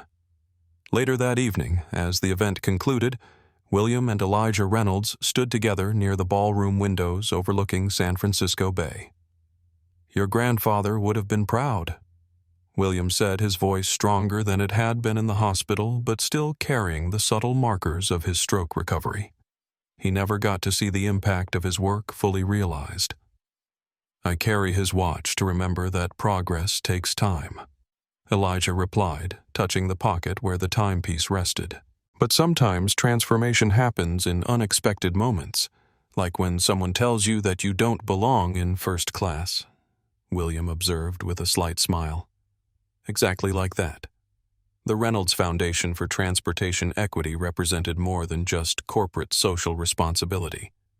It embodied a family legacy 3 generations in the making, from a Tuskegee airman fighting for the right to fly to an entrepreneur building an airline, against industry skepticism to a teenage executive ensuring that dignity wasn't determined by appearance. As father and son departed the event, they passed a wall displaying the Foundation's mission statement inscribed beneath a photo of William Reynolds Sr. in his Tuskegee Airman uniform. "Excellence has no color. Dignity has no dress code. Respect has no price point. We advance transportation equity one journey at a time." The words captured not just a corporate initiative, but a family philosophy that had transformed an industry. On the first anniversary of the Flight 847 incident, Atlantic Airways hosted a transportation equity summit that brought together executives from 6 continents, civil rights leaders, and policy experts. The event, held at the company's newly constructed Reynolds Center for Inclusive Leadership, showcased the remarkable industry transformation that had occurred in just 12 months. Elijah Reynolds, now officially appointed as co-CEO alongside his fully recovered father, delivered the keynote address to a packed auditorium. 1 year ago today, a confrontation that could have remained a personal grievance instead became the catalyst for industry-wide change he began. The passenger dignity protocol has now been adopted by 47 airlines serving over 800 million passengers annually.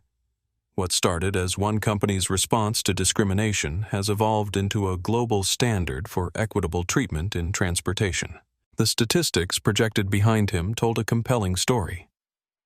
Customer discrimination complaints down 62% across participating airlines. Employee satisfaction up 24%. Diversity in new aviation career applications increased 37%. Most significantly, the Transportation Equity Scholarship Program had expanded from its initial 50 students to over 200, with partner companies committing to guaranteed interviews upon graduation. But perhaps the most meaningful impact Elijah continued can be seen in the cultural shift within our organizations. What was once dismissed as isolated incidents or misunderstandings is now recognized as a structural challenge requiring structural solutions. In the front row sat the complete Flight 847 crew, Captain Blackwell, Gabriela Mendez, and the flight attendants who had witnessed the confrontation. Behind them, many passengers from that flight had accepted invitations to attend, including Sofia Alvarez, who now served on the Foundation's Community Advisory Board, and Daniel Park, whose technology firm had developed the protocol's reporting application. Patricia Whitfield was also present, though in a different capacity than anyone might have predicted a year earlier. After completing her diversity training and consultation work, she had made the surprising decision to join the Reynolds Foundation as Director of Corporate Transformation, leveraging her marketing background to help companies implement equity initiatives effectively. "My journey from being the problem to helping solve it hasn't been linear or easy," she shared during a panel discussion later that day. "It required confronting uncomfortable truths about myself and the unexamined biases that influenced my behavior. What I've learned is that transformation happens at the intersection of accountability and opportunity." Her candor about her experience had made her an unexpectedly effective advocate, particularly with corporate executives resistant to change. Those who might dismiss criticism from traditional diversity consultants often found Patricia's perspective more difficult to ignore, precisely because she had once shared their blind spots. The summit's afternoon session featured the graduation ceremony for the first cohort of Transportation Equity Scholars. 27 pilots, 15 aircraft mechanics, 8 air traffic controllers, and 10 management trainees received their certifications ready to enter an industry that had systematically excluded people who looked like them for generations. William Reynolds, Jr., now fully recovered from his stroke, joined his son on stage for this portion of the program. Together, they presented each graduate with a replica of William Reynolds Sr.'s Tuskegee Airman wings, symbolizing the continuation of his legacy. "My father fought for the right to fly when America said black men didn't belong in cockpits," William told the graduates. "Today, you enter an industry that still has far to go, but that now acknowledges its responsibility to ensure everyone can pursue excellence without artificial barriers." The day concluded with the unveiling of a permanent installation in the Reynolds Center lobby, a glass wall etched with thousands of passenger stories collected through the protocol's reporting system.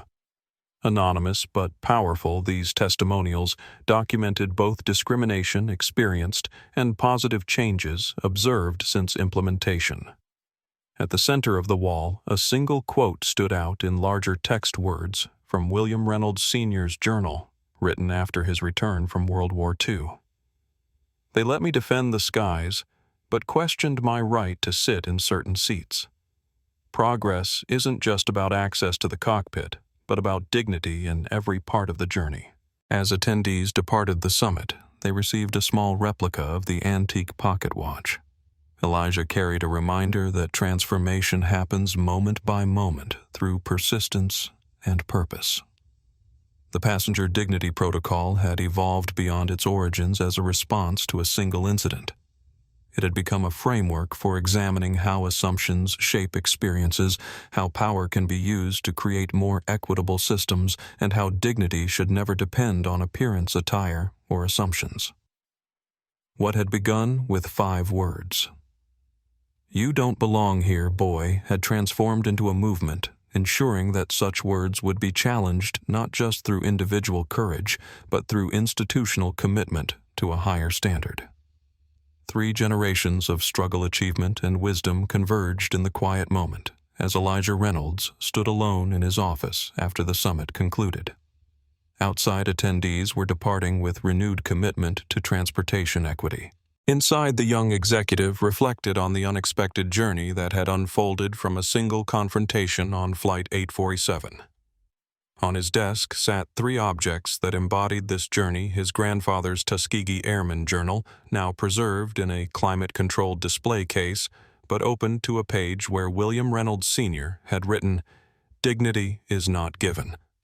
It is claimed."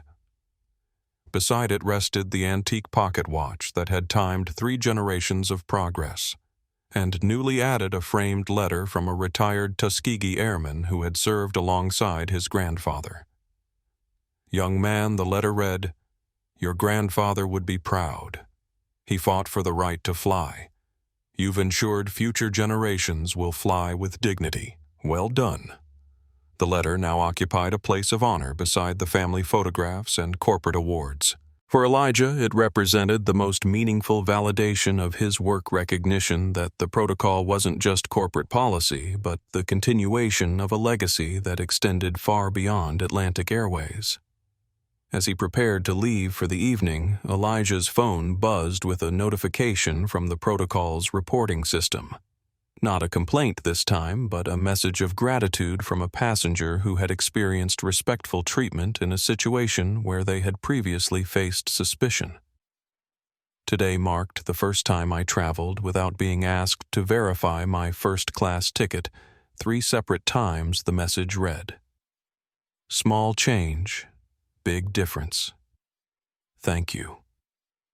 Such messages arrived daily now, each one confirming that real change doesn't always announce itself with grand gestures or headlines.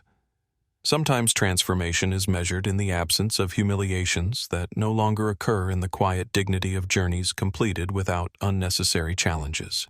Elijah slipped his grandfather's watch into his pocket. a tactile reminder that progress happens one moment at a time, and that the most enduring changes often begin with the courage to stand firm when someone says, "You don't belong here." This story reminds us that dignity isn't a luxury, it's a right that belongs to everyone regardless of appearance. If you've ever experienced discrimination or witnessed it happening to others, remember that your voice matters. Together, we can create spaces where everyone is treated with respect. If this story moved you, please hit the like button and subscribe to our channel. Share this video with someone who needs to hear this powerful message of transformation and accountability. Your engagement helps us bring more stories of courage and positive change to light. What experiences have you had with discrimination in travel or public spaces? Share your thoughts in the comments below. Until next time, remember that sometimes the most powerful response to prejudice isn't anger. It's the calm certainty that you belong exactly where you are.